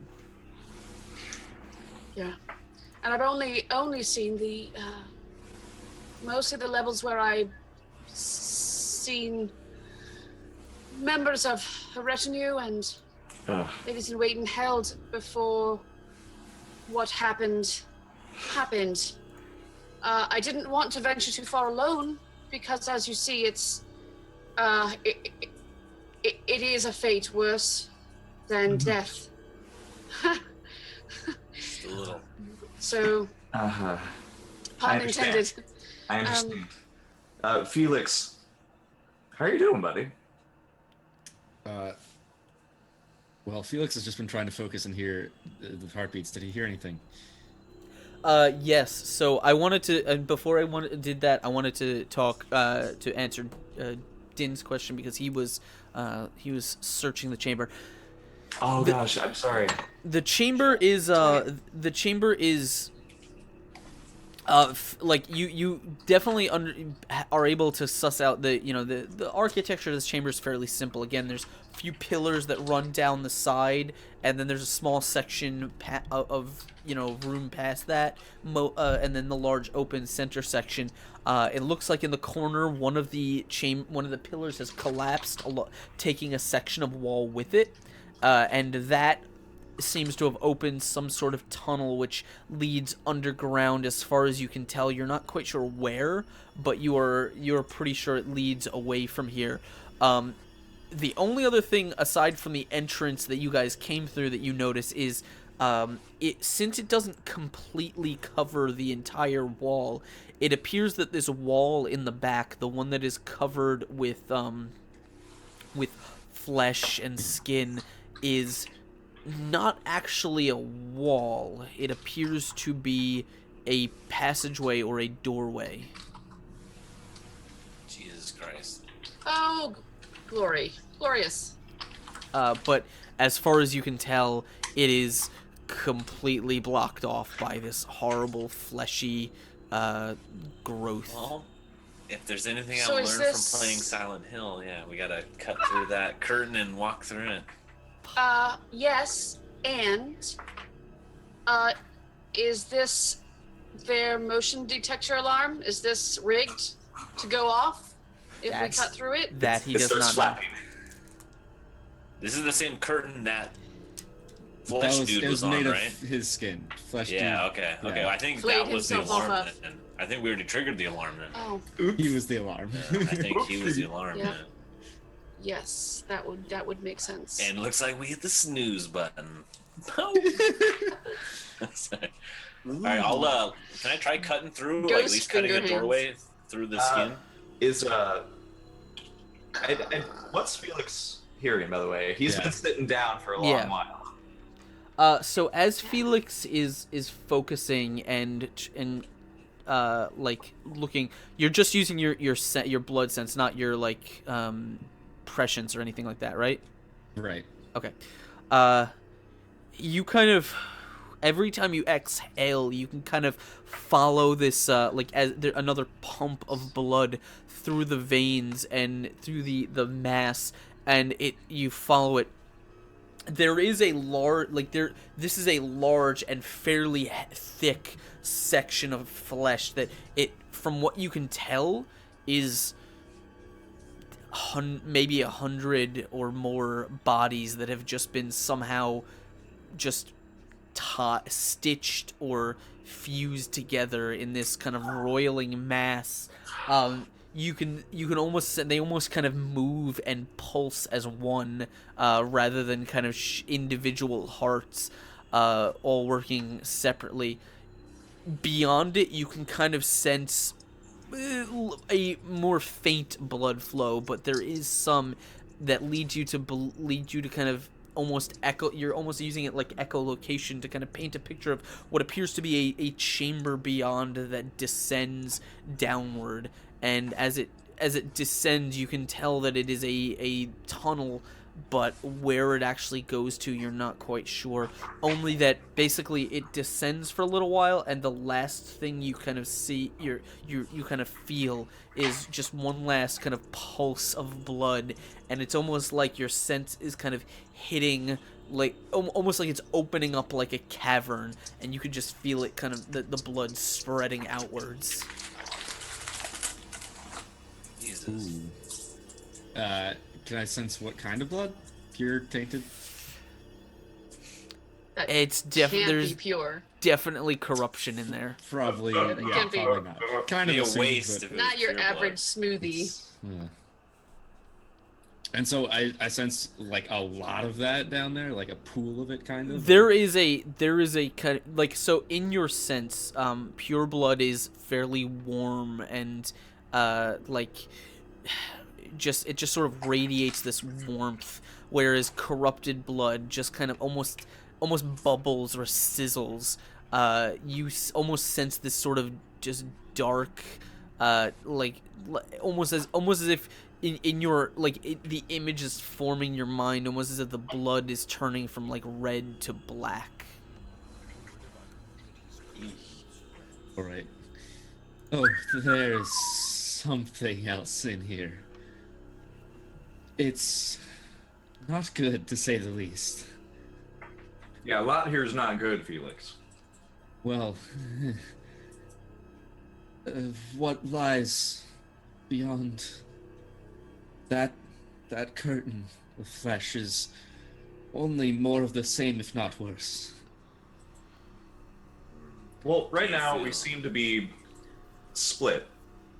What do you guys want to do? Well, if we feel beyond that curtain, we'll unlock the mysteries of that book. Let us know why that woman took it. Maybe it's worth exploring. Otherwise, maybe cut to the chase and just rush after them because we know it can't be good. We're running out of time either way. Although some distance might help. I'm just gonna let you guys think about this. What was? And Gurney sort of like steadies himself. He sort of swallows. He says, "What was Calabasas' death worth right now? Did we come here in vain?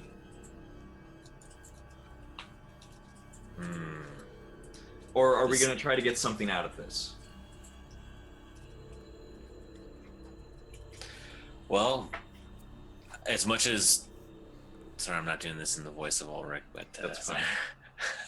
as much as I do want to go chase after them, I feel it might be better for us to research while we are here. Since we're here, this is the only opportunity we can to go down there. Just throwing that out there. There seems like there is something, and where there is something bad, it often stands to guard something good or something necessary. I don't wish to face that again, but I see no other choice if we wish to learn. Those gentlemen were and she were pretty recognizable. So I think we're here. Let's see what's here. We're no match for that group. We're no match for them. There's enough. So see what's here, and we can always find those uniforms again. Oh yeah, very Stealthily. distinctive. They stand out like me in a crowd. So to speak. So, And they do have the numbers. Vesper, thank you for everything so far. And I can't promise that we'll find, I don't want to say traces of your husband, but maybe maybe Jeromo does know something about it. Well, for all we know, and I just gesture to the bloody wall. For all I know, he's part of that. You know. What was his name? God has a plan for him. Don't worry. Thank you. That Sorry. is not God's plan. That's quite a taint of God's plan. It's a taint.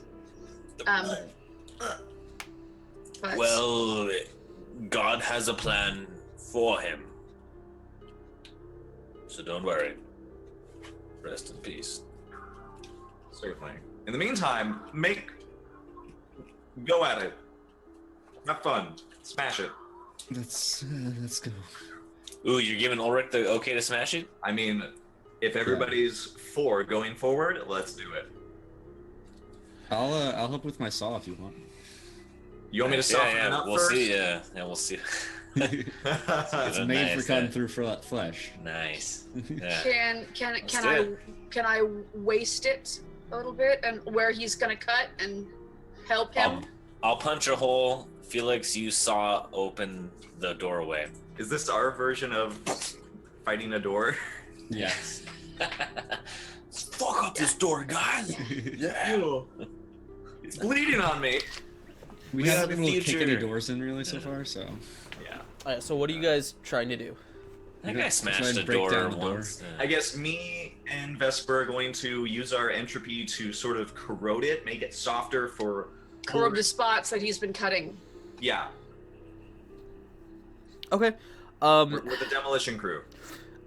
So you guys haven't seen it, but Felix, you are fairly certain that of the breadth of this particular stoppage, you could in theory try and cut through it, but you are fairly aware that it would be an intense endeavor. Would take a decent amount, like a really long time to do. Actually, yeah, we don't know where this goes. All right, well, fuck it. Let's go follow those guys. But You could do it. I Too much want to effort. cut through it. You could what? No, I said Or- you could do it in theory, but he's the only one that knows exactly how the size of the task. That's true. I mean, Is there any way around it? It's just blocking the entrance. No, it's just wall I to thought it was wall. blocking the back of it. Yeah. All right, so We let can me give you a diagram here. Yeah. This This is just one path we could take. We could go back the other way and keep looking for You know what? a way down. Oh. But we have this right now. What are you drawing? hold on. It's okay. I was drawing an isometric doorway, but I realized you wanted a diagram of the whole chamber. So here we'll move you guys over here. Yeah. Yeah. So we'll Thanks. draw. Still let me looking just- at the art of the chick. Nice. Yeah, that's amazing. That's so cool. That helmet though must be unwieldy. All right. So this is the chamber right here. Told secrets. Okay. Right. This is the hallway that you guys came in from. Lovely. This is the sort of the back the door area. This is the altar. Okay. And then Felix, you are fairly well aware that this fleshy mass extends about that far. It's Whoa. deep. Yes. Oh, so that's oh. It's a whole tumor of so people. And then Yeah. the passageway that they came from is here. Oh my god.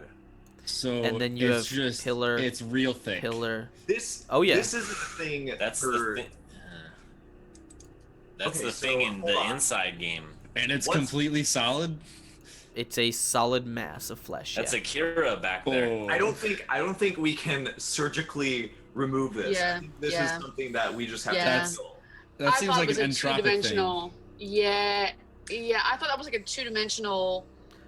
That's what I'm saying. slab, a door, That's what I'm saying. like a that's door what thickness door. that's what it looks Like like a to you guys. He's the one curtain that's of aware that it is actually a Okay. physical Do you share mass this of information with us, Felix? things. So wait. What do doesn't- you know, boy? This flesh is. It goes deeper than you realize. This is the flesh of 10, 20, maybe more men.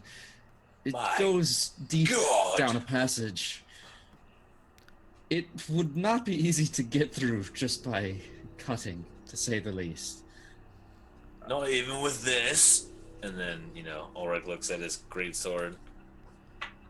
I mean, You can test it if you want. Stick your sword all the way in, it won't reach the back. Oh, You're Ulrich. I'm operating under the impression that your sword is not so much sharp, pointy as it is like wide. It's more like a Yeah, that's butcher's, true, yeah. more like a butcher's cleaver than like a Yeah, pointy that's sword. true. that up piercing. So- True. Yeah. instead of putting through the effort of cutting through this, I'm thinking maybe I can do something to maybe make this mass sort of die. Yes, Gurney, this might be best for you. If you could make it rot and decompose to let us through, it'd be much simpler than slicing for hours, Well, I'll give it a shot. mining through flesh. Alrighty, so what I'd like to do Yes. is, I guess what I'm gonna do is, I don't think it'll be safe for me to just do like stomach blasts. So what I want to do is I want to try to set up persistent damage, so this thing will die over time, and just like it'll be less strain on me. So I want to do persistent damage at power level 4, which would be 18, I guess. Okay. And I'll help him with that. Hmm. If we're gonna do it, I'll do it with him. I'll do persistent damage with him. Okay. All right. Should we I'll roll separately, or? no, I'll allow you to give him advantage. Oh. There's no way I can help with this, right? I mean, this is purely They are magic using stuff, entropic energy, so that is not Yeah, something true. you have the ability to use.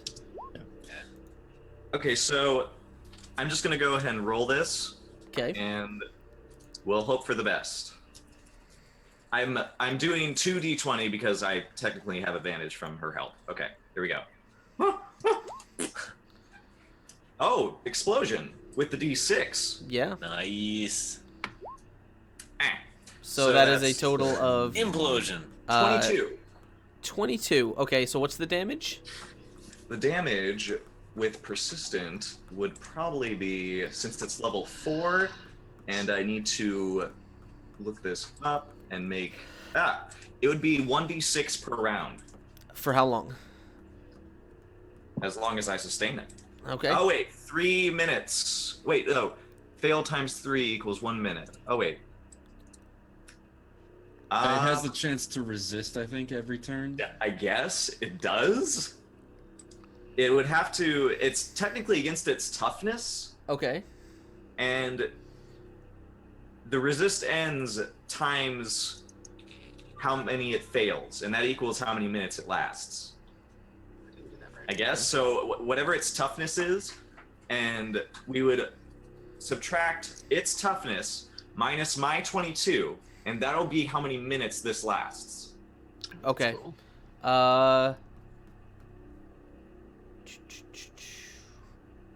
And at this time, like, Gurney is just sort of like slowly pushing like a cloud, this disgusting dripping cloud of necrotic, almost goo, out from his chest, just to pressing forward. All right. Ulrich is like, no matter how many times I see this, That's it not good. never gets any better. Okay. Ugh. All right. As you are kind of focusing on this, you're very, very slowly just kind of you know. And it's work for you, like, to kind of concentrate on this. Oh, yeah. You're kind of like breathing, and you can kind of feel your breathing getting heavier as each few seconds that passes, this becomes harder and harder to maintain. This mass of flesh is not hard to hit, but it is extremely hardy. You can tell as you just begin sort of melting, like it's sort of like in the same way that you can, like, if you were just melting into metal and it would be like dripping out, but it's not metal, it's this black like sludge that is just dripping out of this hole that is being bored in. And after about a minute of this, you guys see that Gurney is just like continuing to concentrate, but he is like, his face is dripping with sweat. There is he is straining to hold his breath, to breathe. And you can see he's looking like he's pale, he looks nauseous, and there is probably a hole kind of bored in this thing, maybe about the size of, I don't know, maybe the size of like a small person could like climb into, but it's certainly not out through the other side. Yeah. Does my help him at all? That was giving him advantage on the roll, so helping him kind of do a little bit more damage. Yeah. Can I just like, stop it, Gurney? You're gonna kill yourself. And he doesn't listen. He keeps pushing. He just takes one big deep breath, and I can feel. Do I feel like I'm gonna pass out if this keeps up? It's a lot of exertion. It's because you're sort of physically like forcing this energy to kind of pump through your body. Okay, yeah. In that case, I'm going to summon the rest of what remains of my lunch and just expel it right out of his big, nasty gut hole. And I'm going to just make it this big glob of like deadly like ichor that's going to just eat through this path that I made. I'm gonna try to like blast my way through. All right. If I can. You kind of keep burning, and as you do, you kind of like, with one last shove, you kind of shove all of this necrotic energy you can into this thing. Like it kind of like the flesh is kind of almost instantly burned away as this thing bores deeper. You can see it kind of losing momentum a little bit as the energy kind of burns itself out, and you have this kind of tunnel that has been carved into this thing. It's not completely through, but it is a fairly decent sized tunnel. And you just kind of sit there, just out of breath, wheezing and looking at your work. And it's a fairly large chunk of flesh that has been burned away. And as you just kind of sit there and catch your breath, you hear, after a few seconds, probably about 10-15 seconds, you hear a loud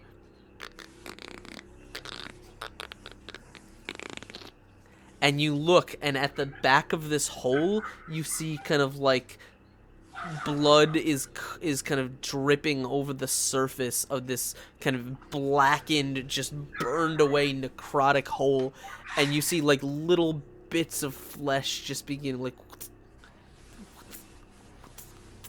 and it starts very Starts slowly regenerating. stitching itself back together. God. All right. Can I tell Noble using efforts. Can I tell using my sense like how far he got? Was he like halfway or like 3/4?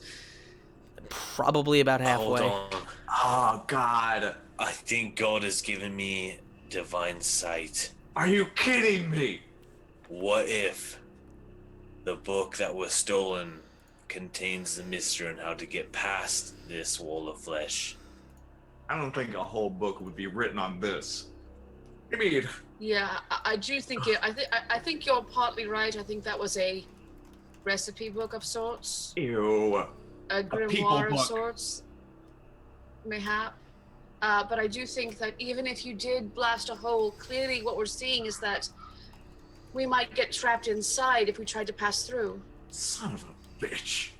That's why I'm not going in there to cut the rest of the way. Yeah. Hell no. I think we go deeper another way, or we follow the path that group came in from. I mean, I can't.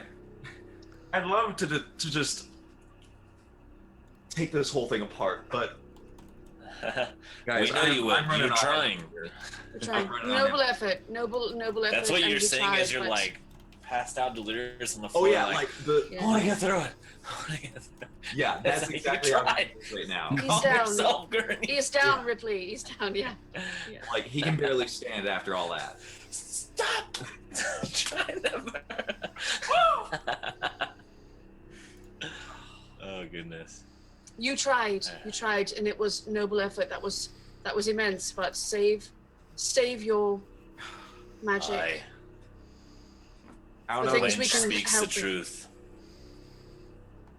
But we Well, did at least learn I'm what learning it my does. lesson. We did Good. learn its more of its properties and more of what it does. So there must be another way in. There must be another way. Aye. There's always a way. There is a way, and Gurney stands up and he's sort of like, "There is a way."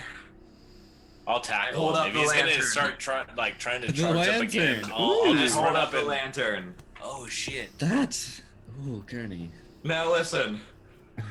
I put everything I had into getting through this thing. Yeah, Ulrich was I'm going to not- charge, and it's like, oh wait, the lantern. Okay, Listen, I'll listen. I don't know what's gonna happen if we use this, but maybe this isn't here on the other side. Other side of what? It's as good a thought as any. Ulrich's like, yeah, that's so crazy, it just might work. And Man, it's, I wish you had thought there. of this before you did this to yourself, Gurney. Yeah. Well, listen, I think I'm hot shit, and I guess it's time I learned that I'm not sometimes. Vesper Pride is a Lantern. sin. is, and I start having flashbacks to Markia, and I go, Vesper, Don't die we on have a us. chance here to go to a different Palemore. What different Palemore? A Palemore that has a different moon. It has a different sky. Ulrich nods at her like, yeah, believe it.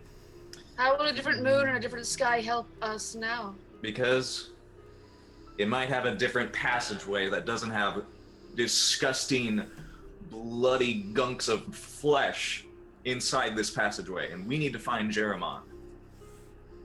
Now, I'm not saying I'm going to keep you in this other Palemore for a long time. We just need to check if this is going to get us forward, and then And you- we'll return to this Palemore. This is our home, so we'll come back to this one, no problem. But there might be some danger there. Last time we used this, it kind of got someone killed. Oh, fabulous! So we just have to expect the unexpected. Well, you've gone and returned with this thing. Several times. It's very scary at first, and I don't want you to think about it too hard. Just keep in mind this is a different Palemore. This is another... After what I've seen down here, nothing's really scary anymore. Okay. I wish we could say that same thing. But Listen, every this... goddamn session. Gosh. Oh my god. So listen, guys. Yeah. My famous last words right there. Right.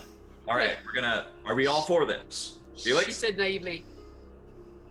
I see no reason not. The worlds are confusing, but we need to get past this one way or the other. That's At the right. very least. Or Ulrich kind of shows Felix like, you're right, yeah, hell yeah, let's do it. Hold on. Felix, there is another room past here, right? We're not just gonna pop back into this world inside it. Yes, there was. This flash is blocking a passageway. It's the only reason it's here and so deep. That's exactly it. He put it here for a reason. Okay, everybody. Flesh is temporary. There's a reason they did a flash, yeah. Get in a circle. We're lighting the lantern. Kumbaya. All right. Sorry. So as you guys gather around, you guys gather in a circle, this ornate wrought iron lantern kind of hanging between you, and you sort of take out a sort of tinder twig. Here we go again. And hold it, push it through the glass, and hold it. You light the wick on the lantern, and Vesper, you watch for the first time as the lantern flame is lit, but the glow is not orange, but rather it kind of gives off a pale blue glow. And as this glow kind of emanates from the candle, it seems to be growing brighter and brighter. And as you guys kind of stand close around it, eventually the glow consumes you before it begins subsiding as the warm feeling washes over you. And you find yourself standing. As you look around, the first thing you notice before your eyes open is a cold breeze that blows across your bodies. You look around, and you notice that there is... You're in a chamber that looks similar in design to the one that you just left, that you were just in.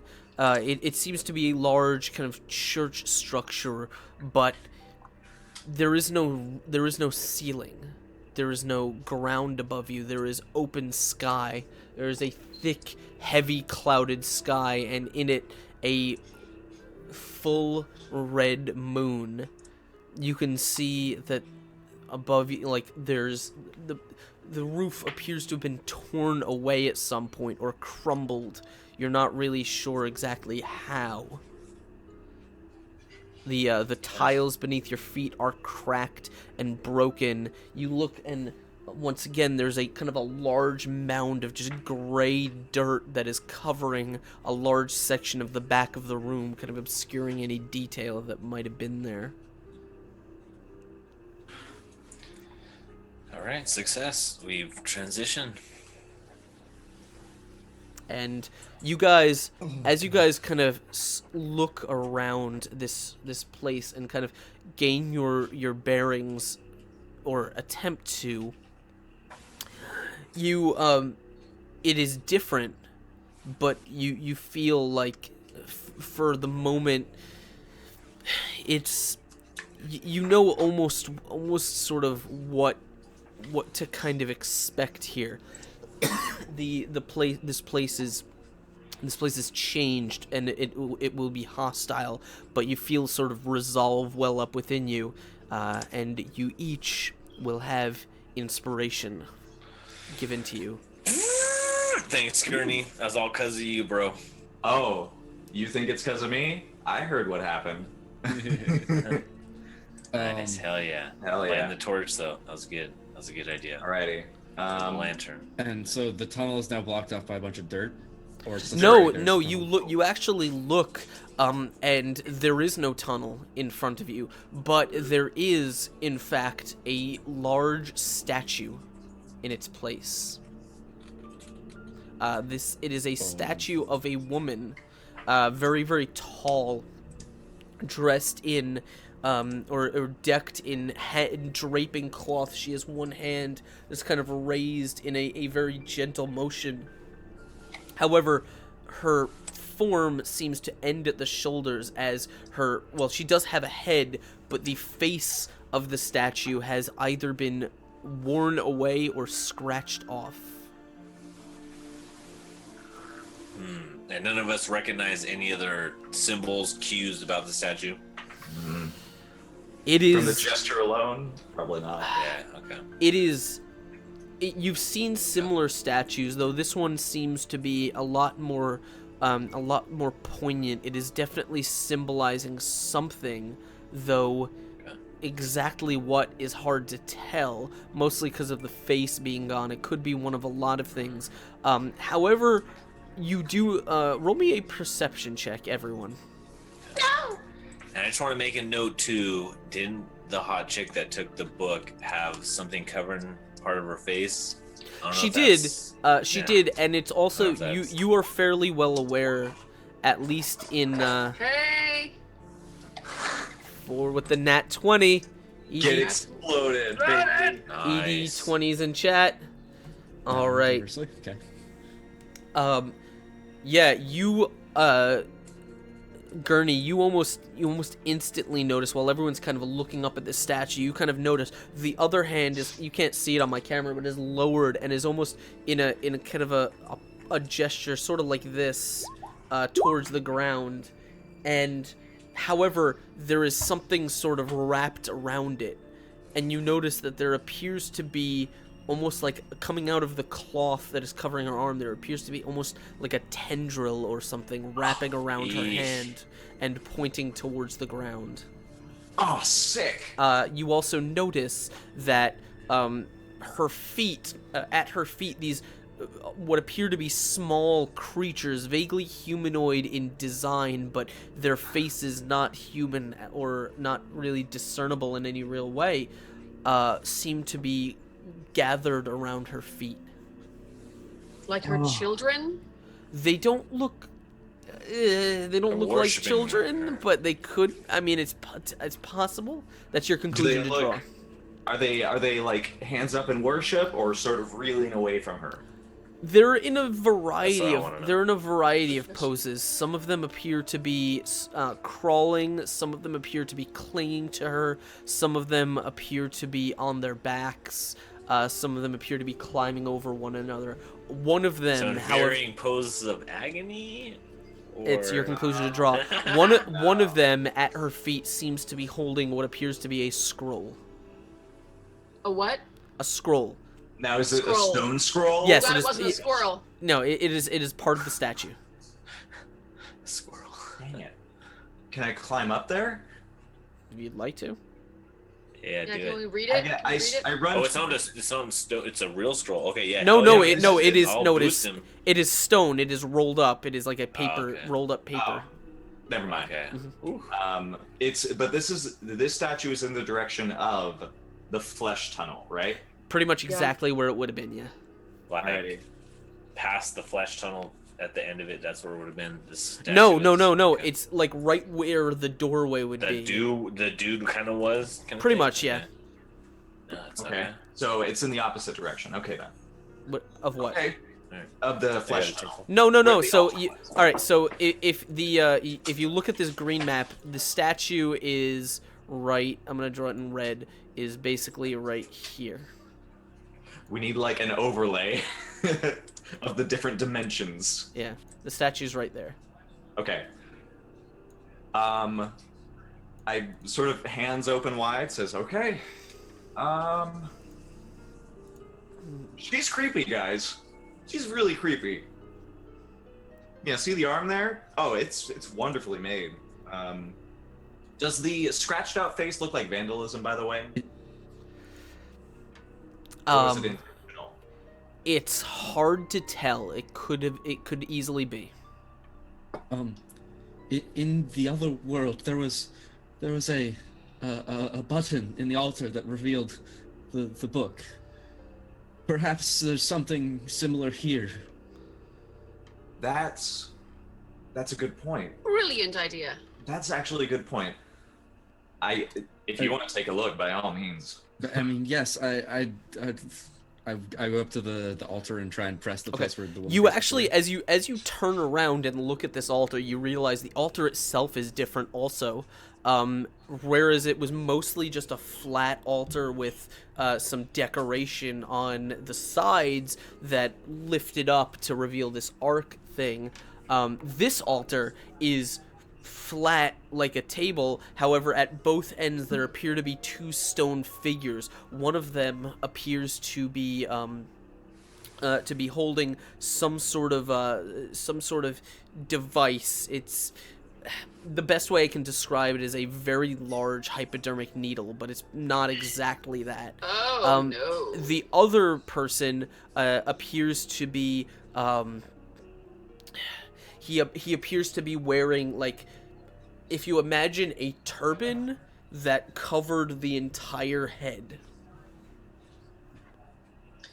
I'm gonna run to that altar and see if I can start pressing on things and see Yeah, if there's that's another version of the what I'm book gonna do. in this one. You guys walk around the front, and you notice that where the sort of decorations were on the first altar, there is the different decorations here. There's the carvings on here are more nondescript. It's honestly it's almost as if the closer you get to these, it looks like the less skill was used to carve them, as if like whoever like, these only look well made from a distance, and once you get close, the skill used to make them is not particularly noteworthy. But you do notice right about where the thing that she pressed was, there appears to be a snarling wolf's head. About this big. What is it? Like a living snarling wolf's head? No, it's stone. It's part of the altar. Okay. I'm gonna press it. Press it. Yeah. Press it. Push it. You Pushing against Press Push it, the click it, eyes. click it. Push it down. You put my dep- hand in the mouth. you depress it, and the you hear a followed by, Ah! and rather than lifting up, the stone section of the tabletop, the one that's between the two statues, begins lowering, You're so smart! and it continues to lower as it delves down into the ground below. Stairway. You don't Oh. actually see a stairway. It's just going down. Hmm. It's just a hole. It's an elevator. Stand on it. The elevator. Quickly, everyone! Wait, what happened to the tunnel? What is this plan? I don't know, but it's going down, and we either can jump down or we can ride it. Do we have a rope by any chance? God. Would any of you have a reason to have a rope? Does anyone have a rope? I mean, I woke up with nothing. I don't have any of my explorer's tools right now. Okay. I almost think Ulrich might have a rope. I mean, he's kind of just questing. Didn't all he the get time. rope He had to off of walk the- all there. Off of the corpse on the wall? That's right. I did take his stuff. Do I have a rope? Because I took his stuff? I'll say you have probably one single, like, descent harness. Okay. All right, that's fine. I go, this is the stupidest thing. You should get off that right now, as I'm tying a knot to sort of like... And We need something to make our way back up. Just quickly, let's go. I don't know how far I'm that standing goes. on it. I'm riding it down. Oh my god. I grab Ulrich. I'm like, Ulrich, he's gonna kill himself. Please help me. And I All right. Woo! No! I'll go down after him to get him. Here we go. Yeah. I slide down the rope until I get down to them. I say, this is not the plan. This is not the plan. All right, so you guys are gonna attempt to ride the this plan. sort of We this don't sort have of much of a choice ta- anymore. you're gonna kind of get cramped onto this table and attempt to ride it down. I guess. Yeah, hell yeah. Okay. I have the lantern ready Fourth to floor. light, just in case. Lingerie. As you- Somewhere. As you descend, it's dark. You're going down a dark tunnel. You can hear the grinding of what appears to be metal gears that are embedded in the wall, like in the side of this table, and they're kind of grinding along tracks in the wall as this thing slowly descends. Give me 1 second here. I'm gonna phantasm some a little light, a little ghost light. Yeah. Hey, thank you. God is my light. But I guess that doesn't hurt. Except for him, he can be in the dark.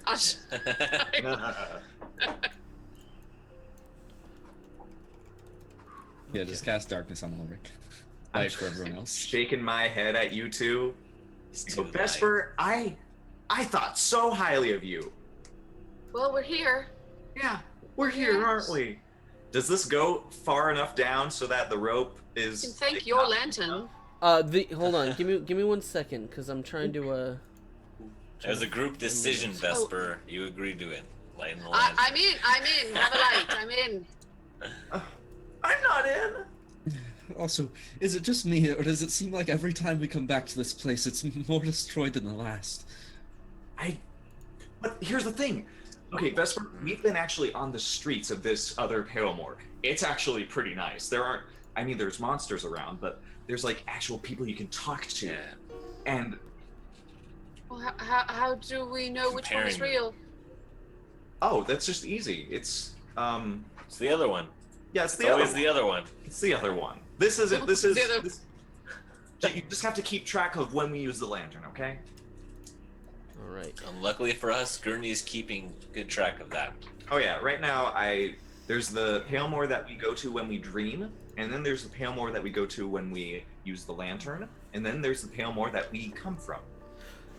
And all It's of like these Palemores have things in common and things that are different. Just like the architecture. That's how you know. That's how I know. Moon.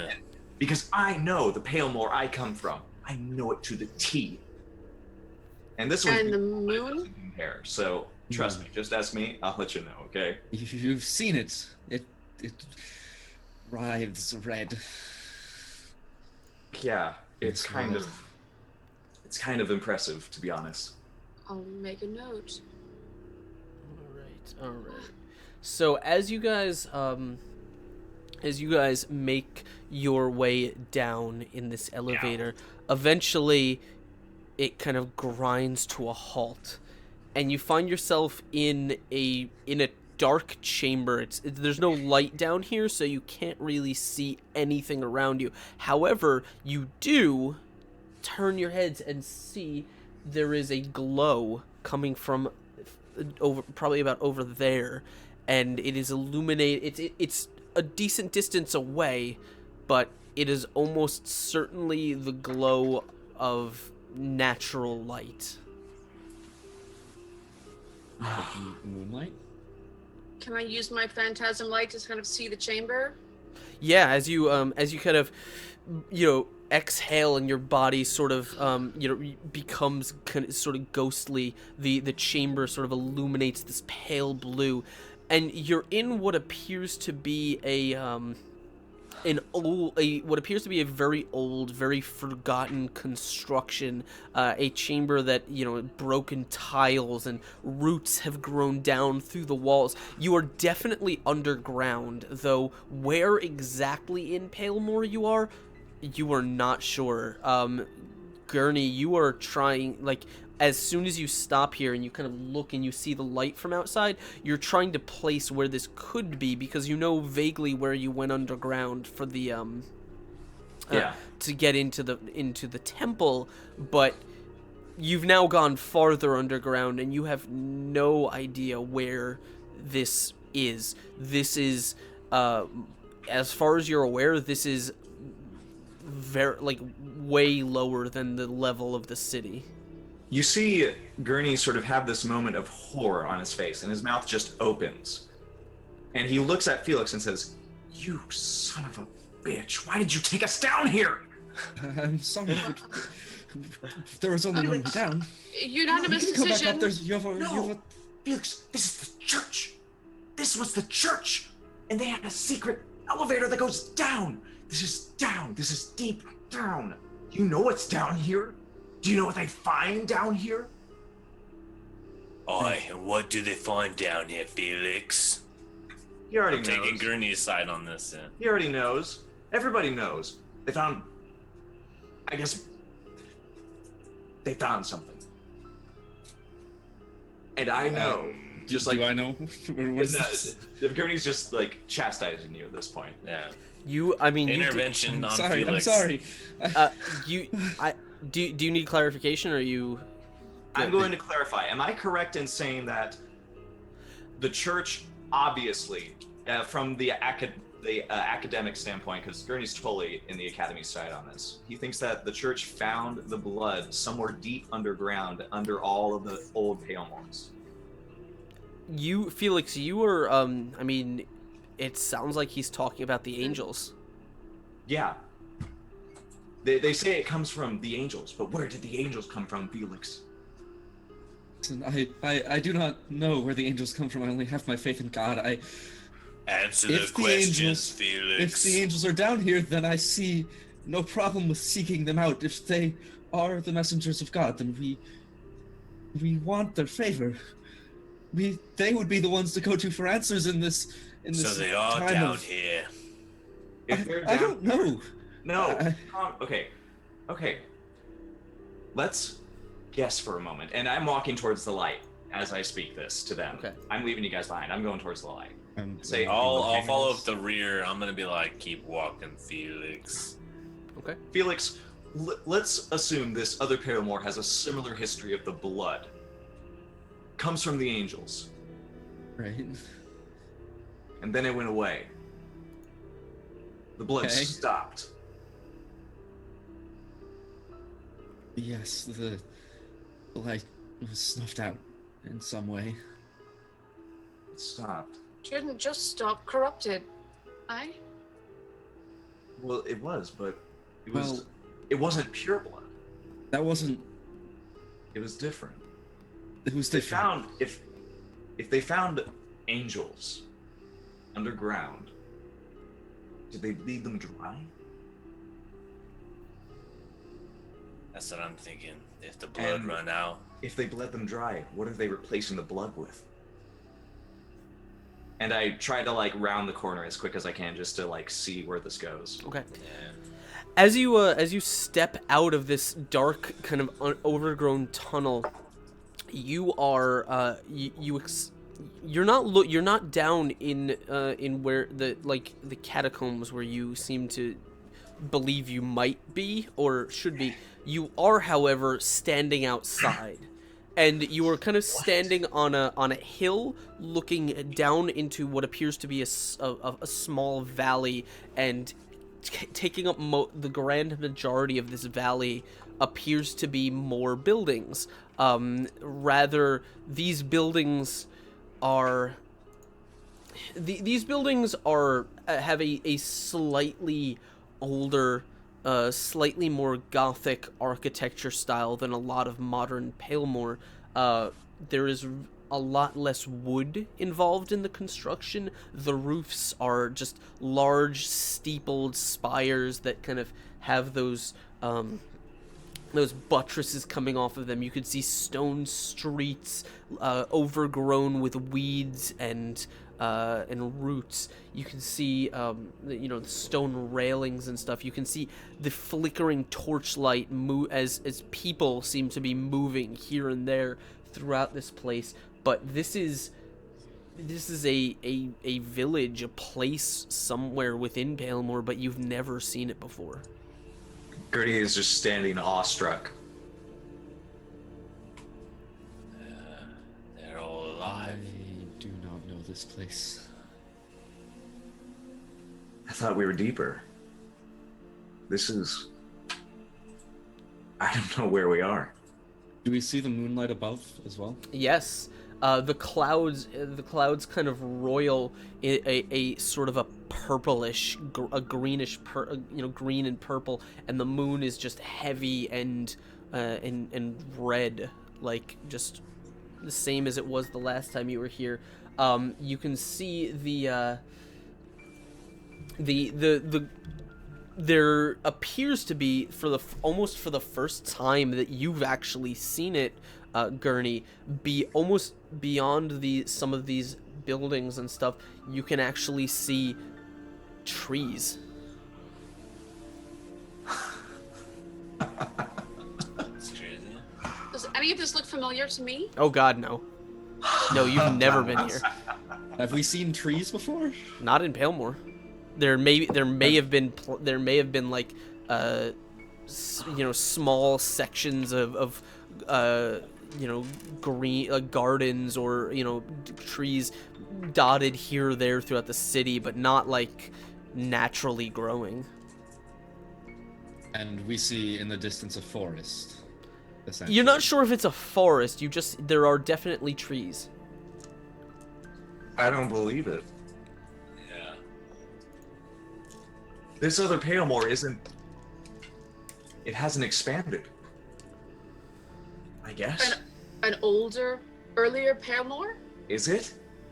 That's the only excuse it has. They usually are when we travel through the lantern. A different True. time, as It's well always as been when? Earlier, yes. A when and a where? Holy. Most, Who was she? The statue. Who was she? What? No. Did anybody look at the statue? I looked at it. His face was destroyed. This place, this church, I guess. I don't know what it is. This is in the past, I guess. Does anybody remember the old rhyme? Can we just hear that right now? Maybe we can get a clue from that. I don't know. You mean the one from Guinevere? Yeah, or maybe that is Silent Guinevere. chorus and echoing blood. Okay. No, the only thing that Gurney can tell you about the rhyme that she had. Yeah, nothing faceless, right? That term doesn't come up. Faceless. Yeah. The statue was faceless. Well, Okay. listen, she has to be a prominent figure, but if she was, then it Or must a prominent be far deity. before Palemore knew of her. At least our Palemore. Did that statue have wings? Did it? I don't think it did. Not that you Was it saw. angelic looking? That was not angelic. She Not that had you a saw, no. disgusting Just tendril coming out of her arm robe. Yeah. Felix is like, he looks like he has like a headache or something. He's like rubbing his forehead and he's starting to listen in his own mind to try and hear the voices to understand more about the statue that we saw. So if I cast Precognition at level 5, I get to ask about a particular event, decision, person, place. I'm going to ask about the statue. Okay, go ahead and roll it. Good idea. Alrighty. While he That's how does that works. this, I want to take Vesper and I want to investigate the dark chamber we were in. Okay. What would you like to investigate about it? Just to like get a better idea of it. Is this just like an escape route, a secret escape route, or does it have like another purpose? It is hard to say. There doesn't seem to be anything really in the chamber itself that makes you think that it was used for anything other than a passageway, though. From what you can gather, especially because you are kind of used to places like this, from what you can gather, the passageway itself was probably, it was fairly well hidden, so your assumption is it was only used by very specific people. Can I use any prescience on this or I precog? got What do you my want roll to succeeded. precognition? Probably not. What do you want to try and figure out though? That statue, who is she? Well, okay. Well, He's I already did that. He's already Yeah. invoking Okay, his okay, power. Yeah, So, I'd say go to Speedy. Do All this right. thing. so as you're focusing and you're kind of, you keep this image in your head, what is the exact question you'd like to ask? Oh,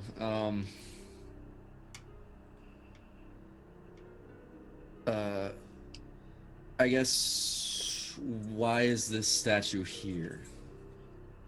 Okay. as you focus, kind of the whispers, you listen to sort of the echoing, the echoing voices as the blood pumps through your head, just reverberating through as silence takes over you. You focus on this image and you just silently kind of mouth your question, and the whispers kind of grow louder and louder in your head. And here, hold on one second. I actually want to find this. Hold on.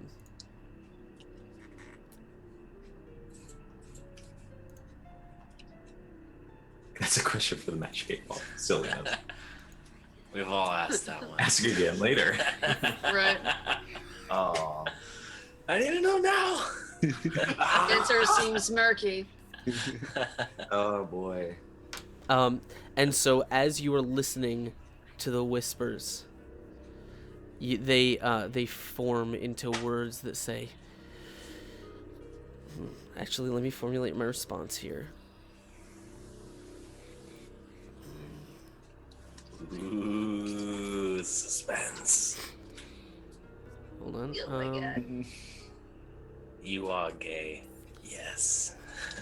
You must tell Jeremy. You must tell him. Sorry. Okay.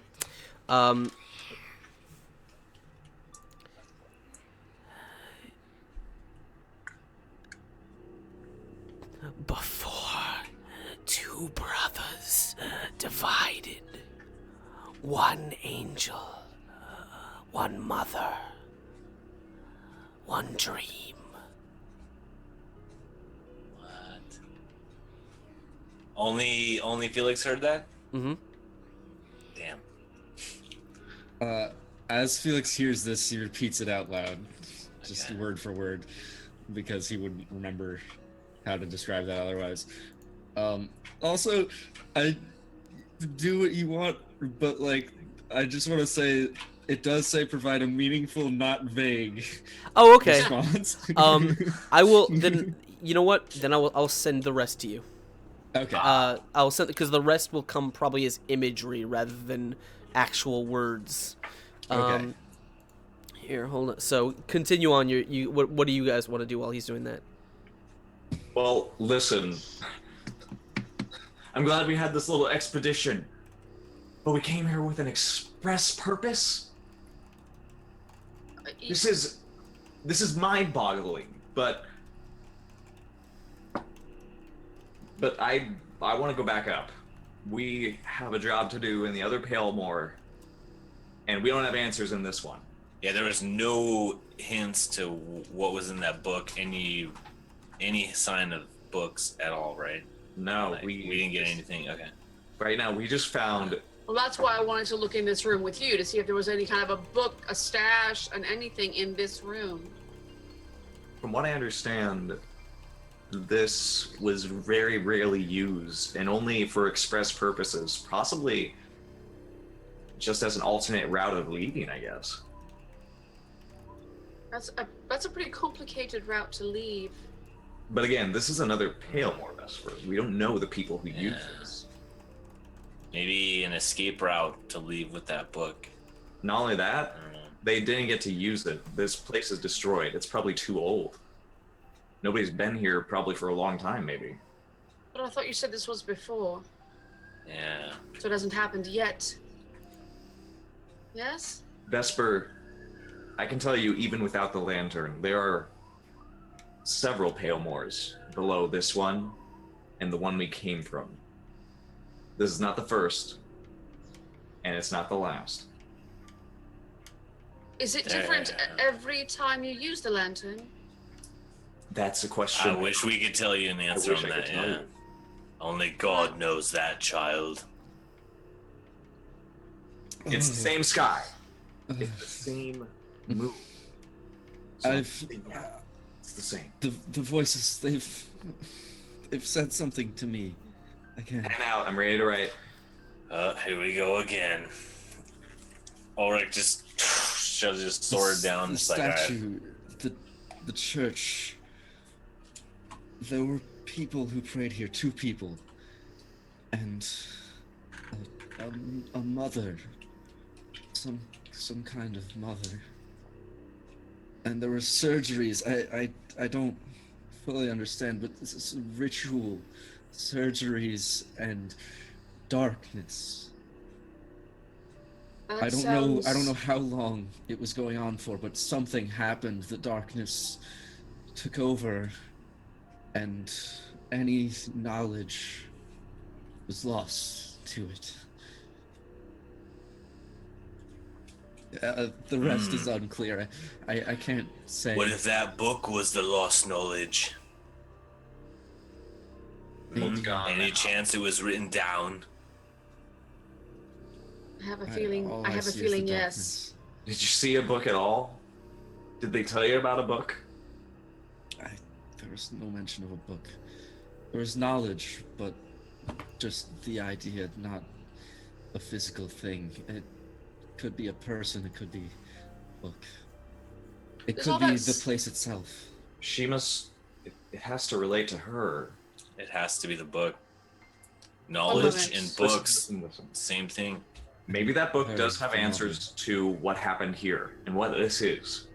But One moment. that is that it's not in our hands anymore. And I'm sorry, but we can take on the Legion another day. Right now, let's take the elevator back up. Let's go find Jeremiah. Does that sound at all familiar to me? What? What he's describing? Yes. Roll me a learning check.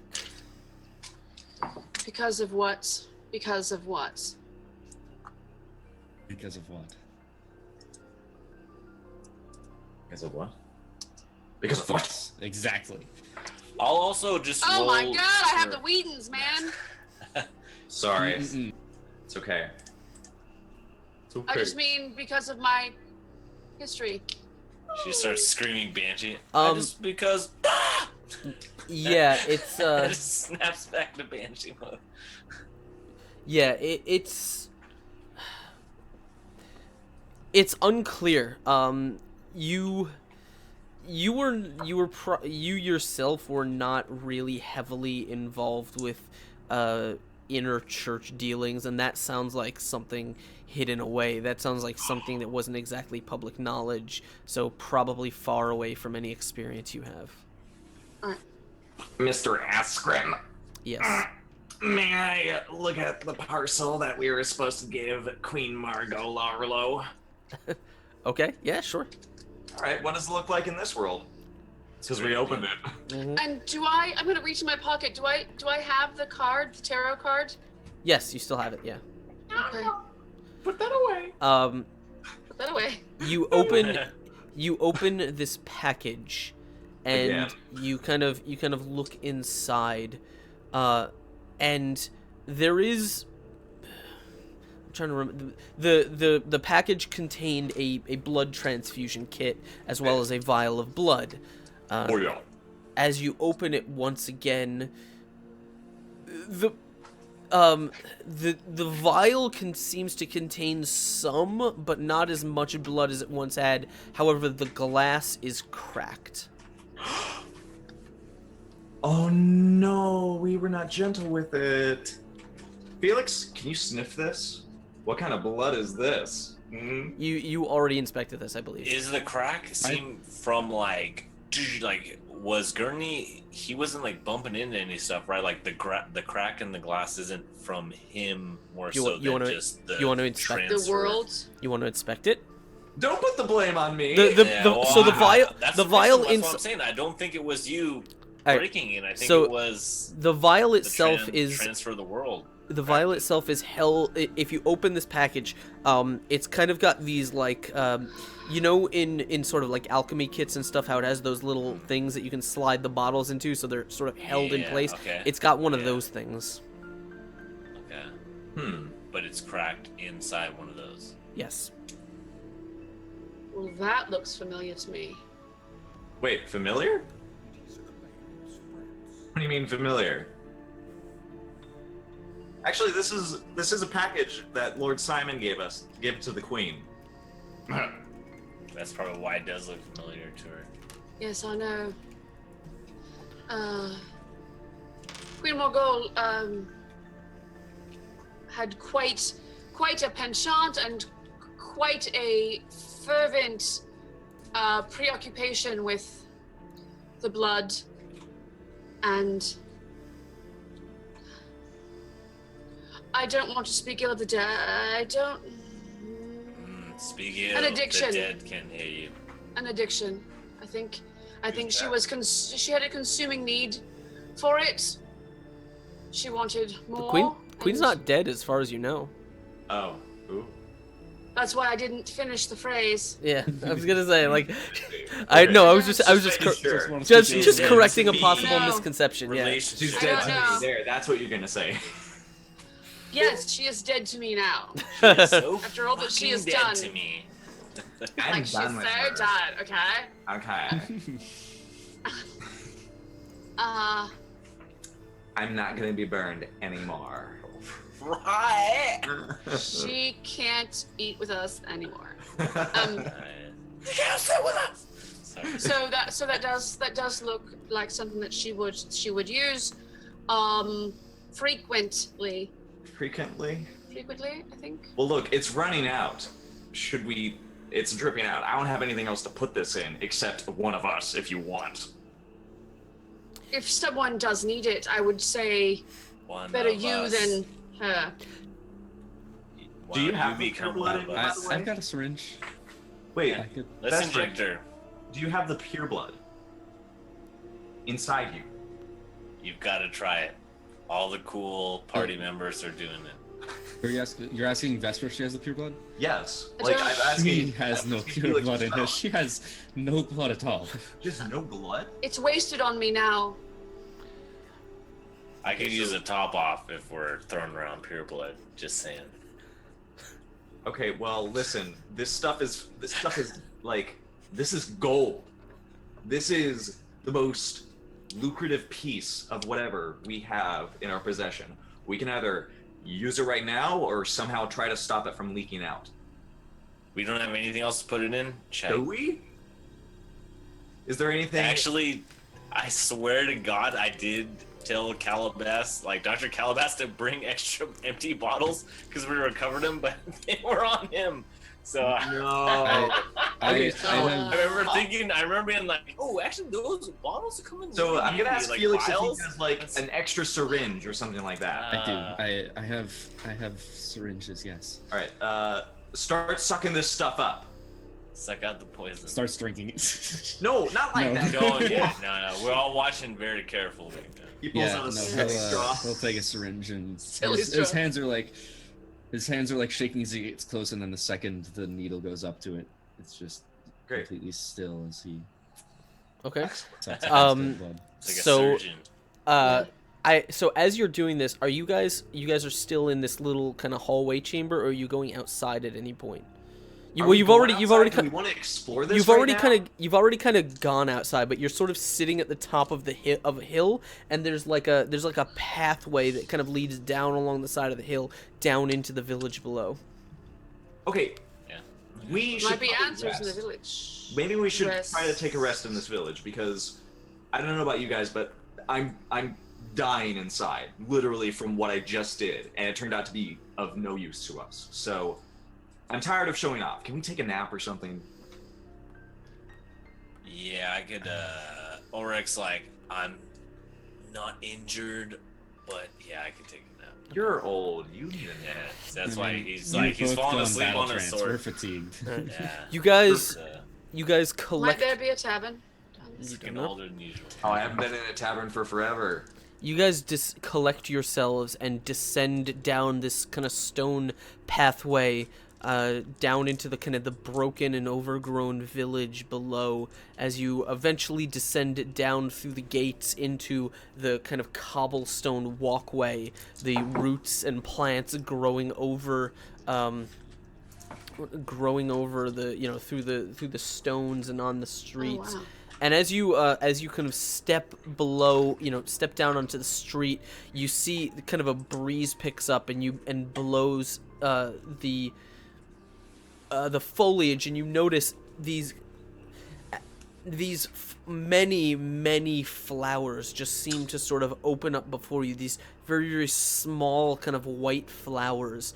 You've never really seen them before, but as they do, you guys kind of feel a cold shiver running down your spine. You can hear some not voices but noises coming from here and there in the village. You were almost positive that you could see like torch lights and lantern lights from where you were, but on the street you don't see anyone really. However, you do hear a faint kind of cha-ching, cha-ching, cha-ching, and you notice that there is a woman. Her face is veiled with black, and her dress is also kind of black, and she's just walking down the street past you, just ding, ding, just dinging a very small bell.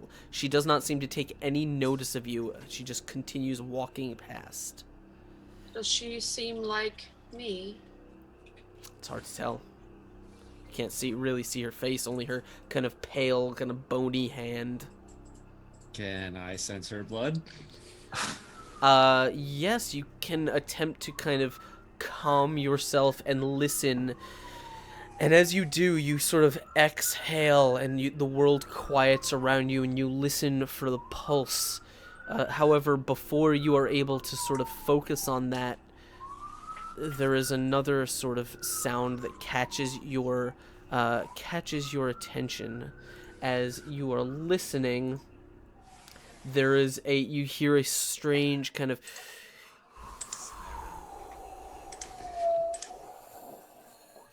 and as you guys kind of feel again kind of a cold biting it's called biting wind on your flesh, you turn around and you see creeping through the village is a thick yellow mist. No. Fuck. And through it you just hear a faint Ulrich is immediately like, Vesper, you just don't hear know about this, but get back. you guys just hear Trust her behind me. you hear a Don't faint tell me twice. clinking of chains against the cobblestone. And that is where we're going to end it for tonight. No, that does not look good. Oh my god. Candyman. Yeah, okay. Ulrich's immediately just like shutting your ear off, like, oh my god, this is like the first time it ever happened to us. Like, ever since we came into the first deal. That is where we're going to end it. Unfortunately, as the mist rolls in. But that is it. The worst thing we've encountered was that before. So just a heads up, that thing killed us all before. We forgot to tell you. First episode, that killed all of us. Good times. Good times. So when you're like, So it's a party. Yeah, how do you know which world is real? Yeah, this is That to blame thing. for that. Yeah, This that is a thing. good way of keeping track. Well, that means we know this is the fake world, and if we die here, we're fine. Oh, right? Are you sure? Right. You want to try that? See, out? I felt like we got lucky once with that. I don't want to have to play Press Oh my your luck. god. to roll the dice, if you will. Well, you guys are going to have a whole week to speculate on that, because that is the end of session number 7. The Bloody and the Pious. So obviously, thank you guys all for joining us in chats. Thank all of you for coming out. Don't go away. We've got some cool stuff to talk about and some reminders and announcements. Of course, as always, we're gonna go pass the love along with an awesome raid a little bit later. But before we do that, yes, the cliffhangers. That is it. That's how we do it. So let's go around and talk to our cast and tell them a little bit about, or let's get you guys to tell us a little bit about what you thought about today's session. We'll start with Mr. Speedy. What's going on, man? What did you think of today? Oh man, every single time it gets me.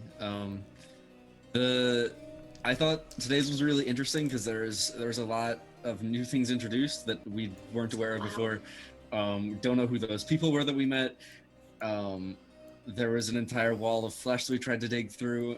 and I think there was a good deal of like kind of puzzle solving aspects to it, which I thought was kind of cool. Which was, you know, realizing that maybe we can go to the other world and maybe there will be passage there, and then double checking the altar and stuff like that for passages. So that was cool. Not the mist again, man. Yeah. Not the mist. Like anything like that was the worst thing ever. Helpless. I think, and it's back. It's back. I mean, I guess it had to come back at some point, but it's back. Mm-hmm. It's like All right. That's all I have to say. Well, why don't you tell us a little bit about who you are and what you get up on the internet and where people can find you, all that good stuff. Hey, yeah. My name's Speedy. I run a Twitch channel called Not So Speedruns. I'm a variety streamer, and I play a ton of different games, but I also do some D&D. So on Sundays, I have a series of one-shot campaigns called Wandering Gods, where I bring in a ton of guests every week, including this week the lovely Lisa Lee, who is playing right here. And Four, of course, has been on it in the past as well. Din, I'll get you one day. Let's go.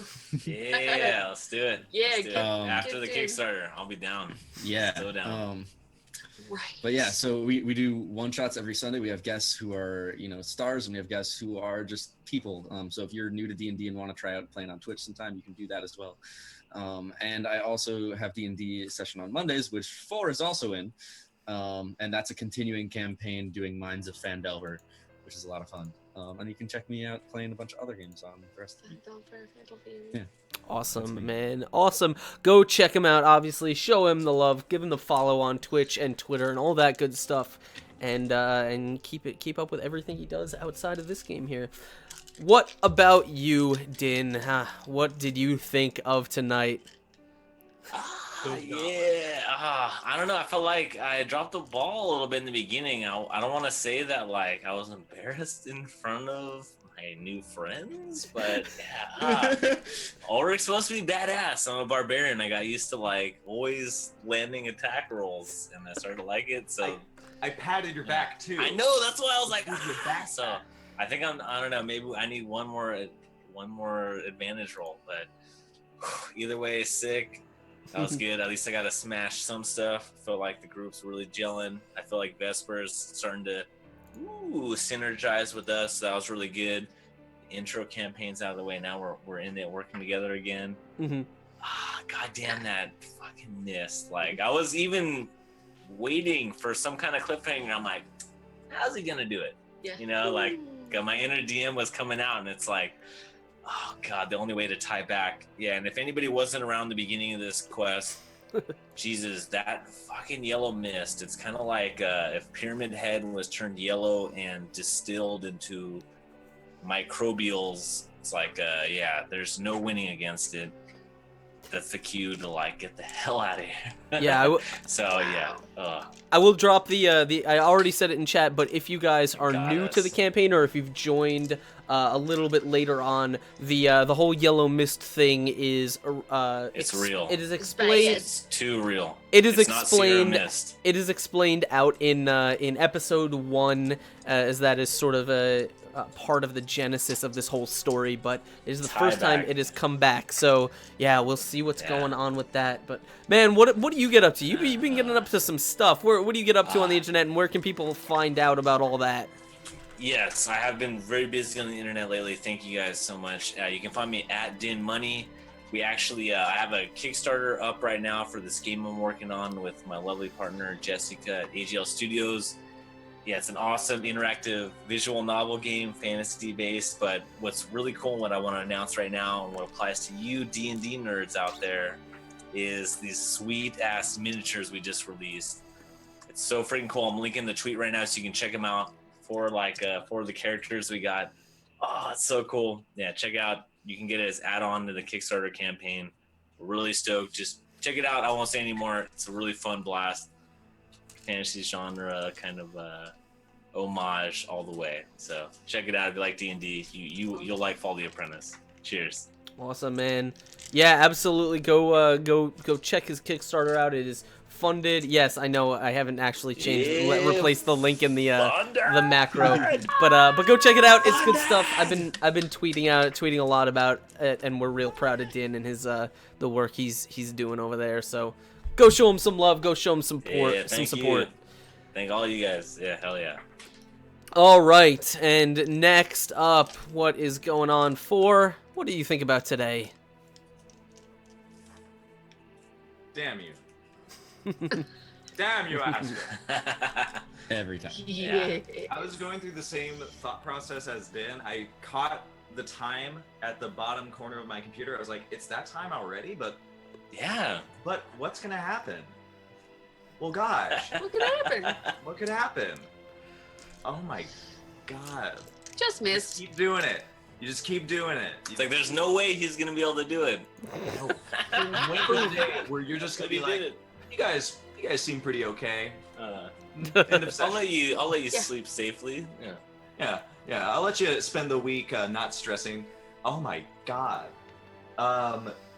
Wonderful. Again, this is a wonderful, fantastic world that I am having a blast exploring, and also having fun with my buddies. Yay! Yeah. I think we're getting to that point where we are gelling with our characters, we're gelling with each other. Gosh darn, I adore this. Thank you very much for doing this. It's quite a wonderful job that we have. Yeah. In other news, my name is Four. You might know me from the place called On the Forefront, which is a stream that is here that does nothing. Because I am in the process of doing nothing, which is moving. So I'm not yet gonna establish myself too high. I might do like a small stream. We're not shooting for like 100,000 followers. We're just exactly. You know, let's.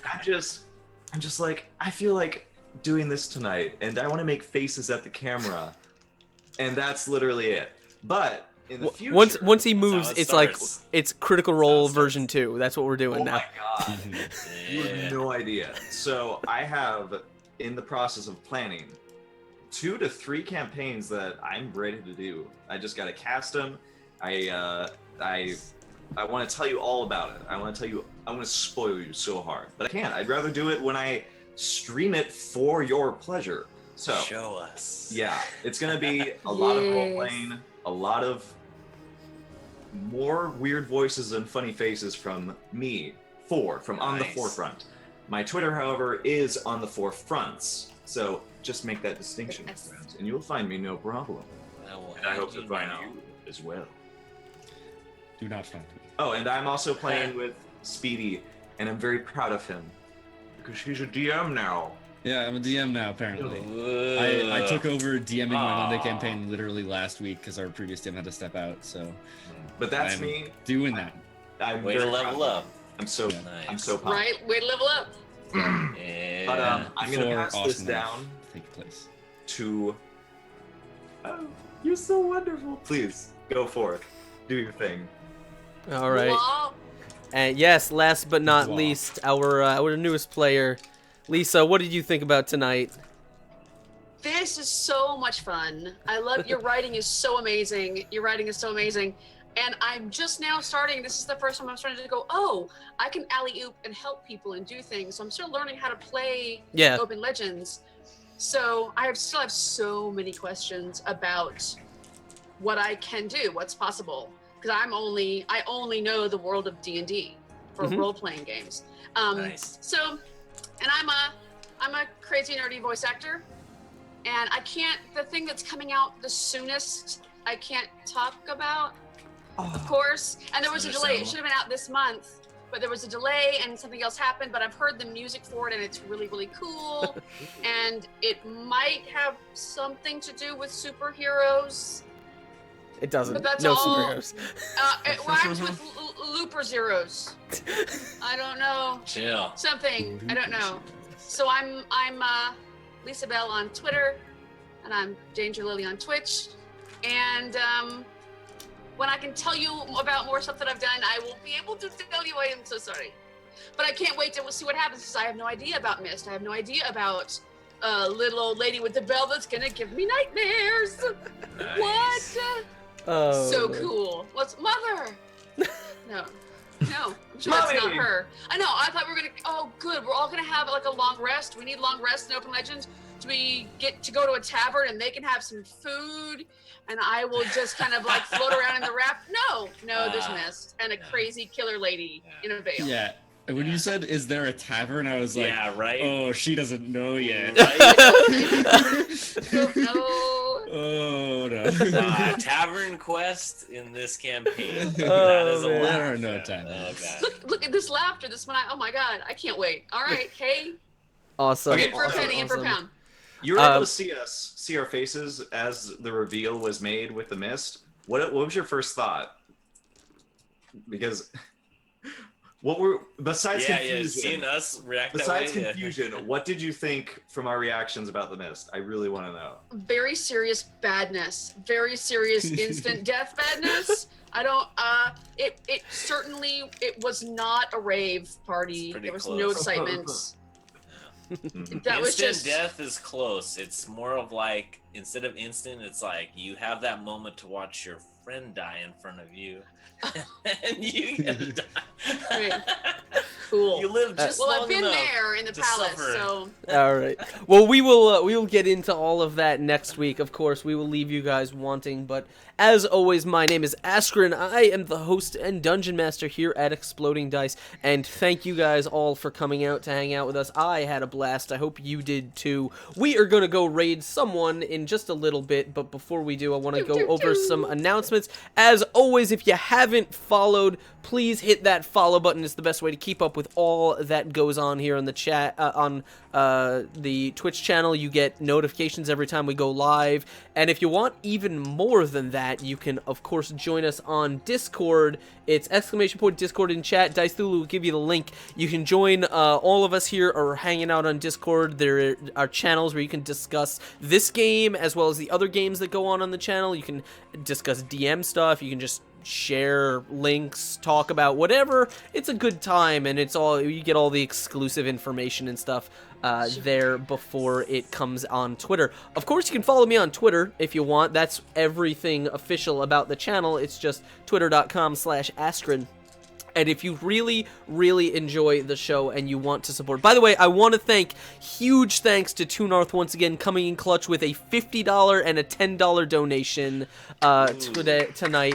Thank you so much, giving the players inspiration and for their awesome roleplay. And the other one, he just wanted to make you guys feel extra horrible about murdering that innocent Flayed man. So there... We did feel. Yeah. we didn't really murder a dying Flayed man because he wasn't gonna really. I think that was the heal up. first time I felt bad during Also, this session. oh That was man. putting him out of his misery because that Flayed Yeah. man isn't gonna. He thwacks us. with his Band-Aids leg won't and help. says, "Kill me." Even Din, still, yeah. you found that locket on that guy? Oh man. The locket. I- oh my gosh. I don't. Yeah. I've forgotten about that. That's I, very Yeah. I'm pretty sure I know what it is, but Yeah. I feel like it'd be metagaming to tell you. Yeah. Oh yikes! Yeah, I'll. I should show you guys. and I think Tell I me- know what remind it me is, about and it could be that. different. Well, that is all Toonarth. So thank you so much. I need to make exclamation so point Danny in chat so we can all just be like mad at Toonarth when he comes in fucking clutch with huge ass donations. But yeah, if you guys want to support the channel a little bit more, you can hit that Game Wisp link. It's just $5 a month. And you get all kinds of cool benefits like 3 uses of inspiration and a nat 20 to pass around for the month. And also other kinds of subscriber that's benefits. cool. A role in Discord. We're making special sub-only emotes. Those are coming in the next few weeks. Ooh. All that stuff. And I'm announcing here for the first time, because I haven't officially announced it, the cast is not 100% set, but you guys are getting your hot exclusives here that starting on... very soon, starting on Wednesdays, we have a brand new show that is going to be coming to the channel. I will be revealing the cast in the next week or so. No, it is a brand new show, and based on popular demand, we are playing the Razor Coast. It is a pirate-themed campaign taking place in the town of Razor Coast, where or on the Razor Coast itself, where the players will have to make their way in this horrible cutthroat world, facing dangers and monsters and all kinds of other things. And that is coming on Wednesdays at 9 p.m. Eastern. So keep on the lookout for that. And we also have another campaign in the works after that. So I will release And a little bit they more play as information. were-sharks, right? Pirates. Yeah.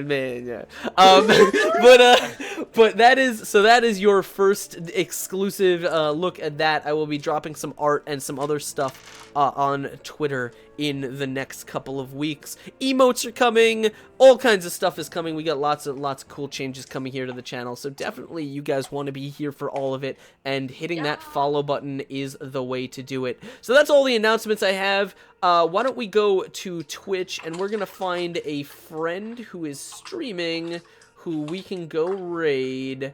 Razor Coast, man, that's exciting. Razor Coast is really, really cool. That's cool. I'm gonna Does see everyone have to Where speak sharks like a pirate? I don't know. I maybe it might enforce that. Who knows? We'll see.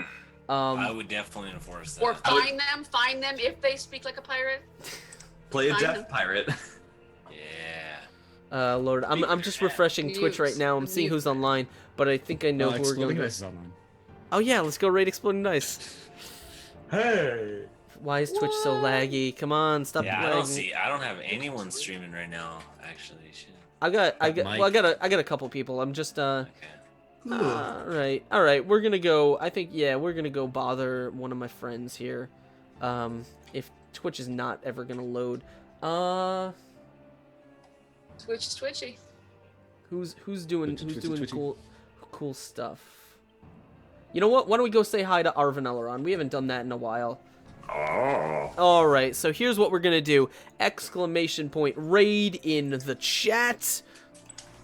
Arvin Elleron. There you go. It's that's it. It's go hit that raid button, and of course, when you get there, make sure to type Exploding Dice Raid. Let them know where you're coming from. We will be following you in just a second. That is all for from us, and we'll see you next time, guys. But as always, don't let Dice Thulu get his tentacles on you, because you never know when the mist will return.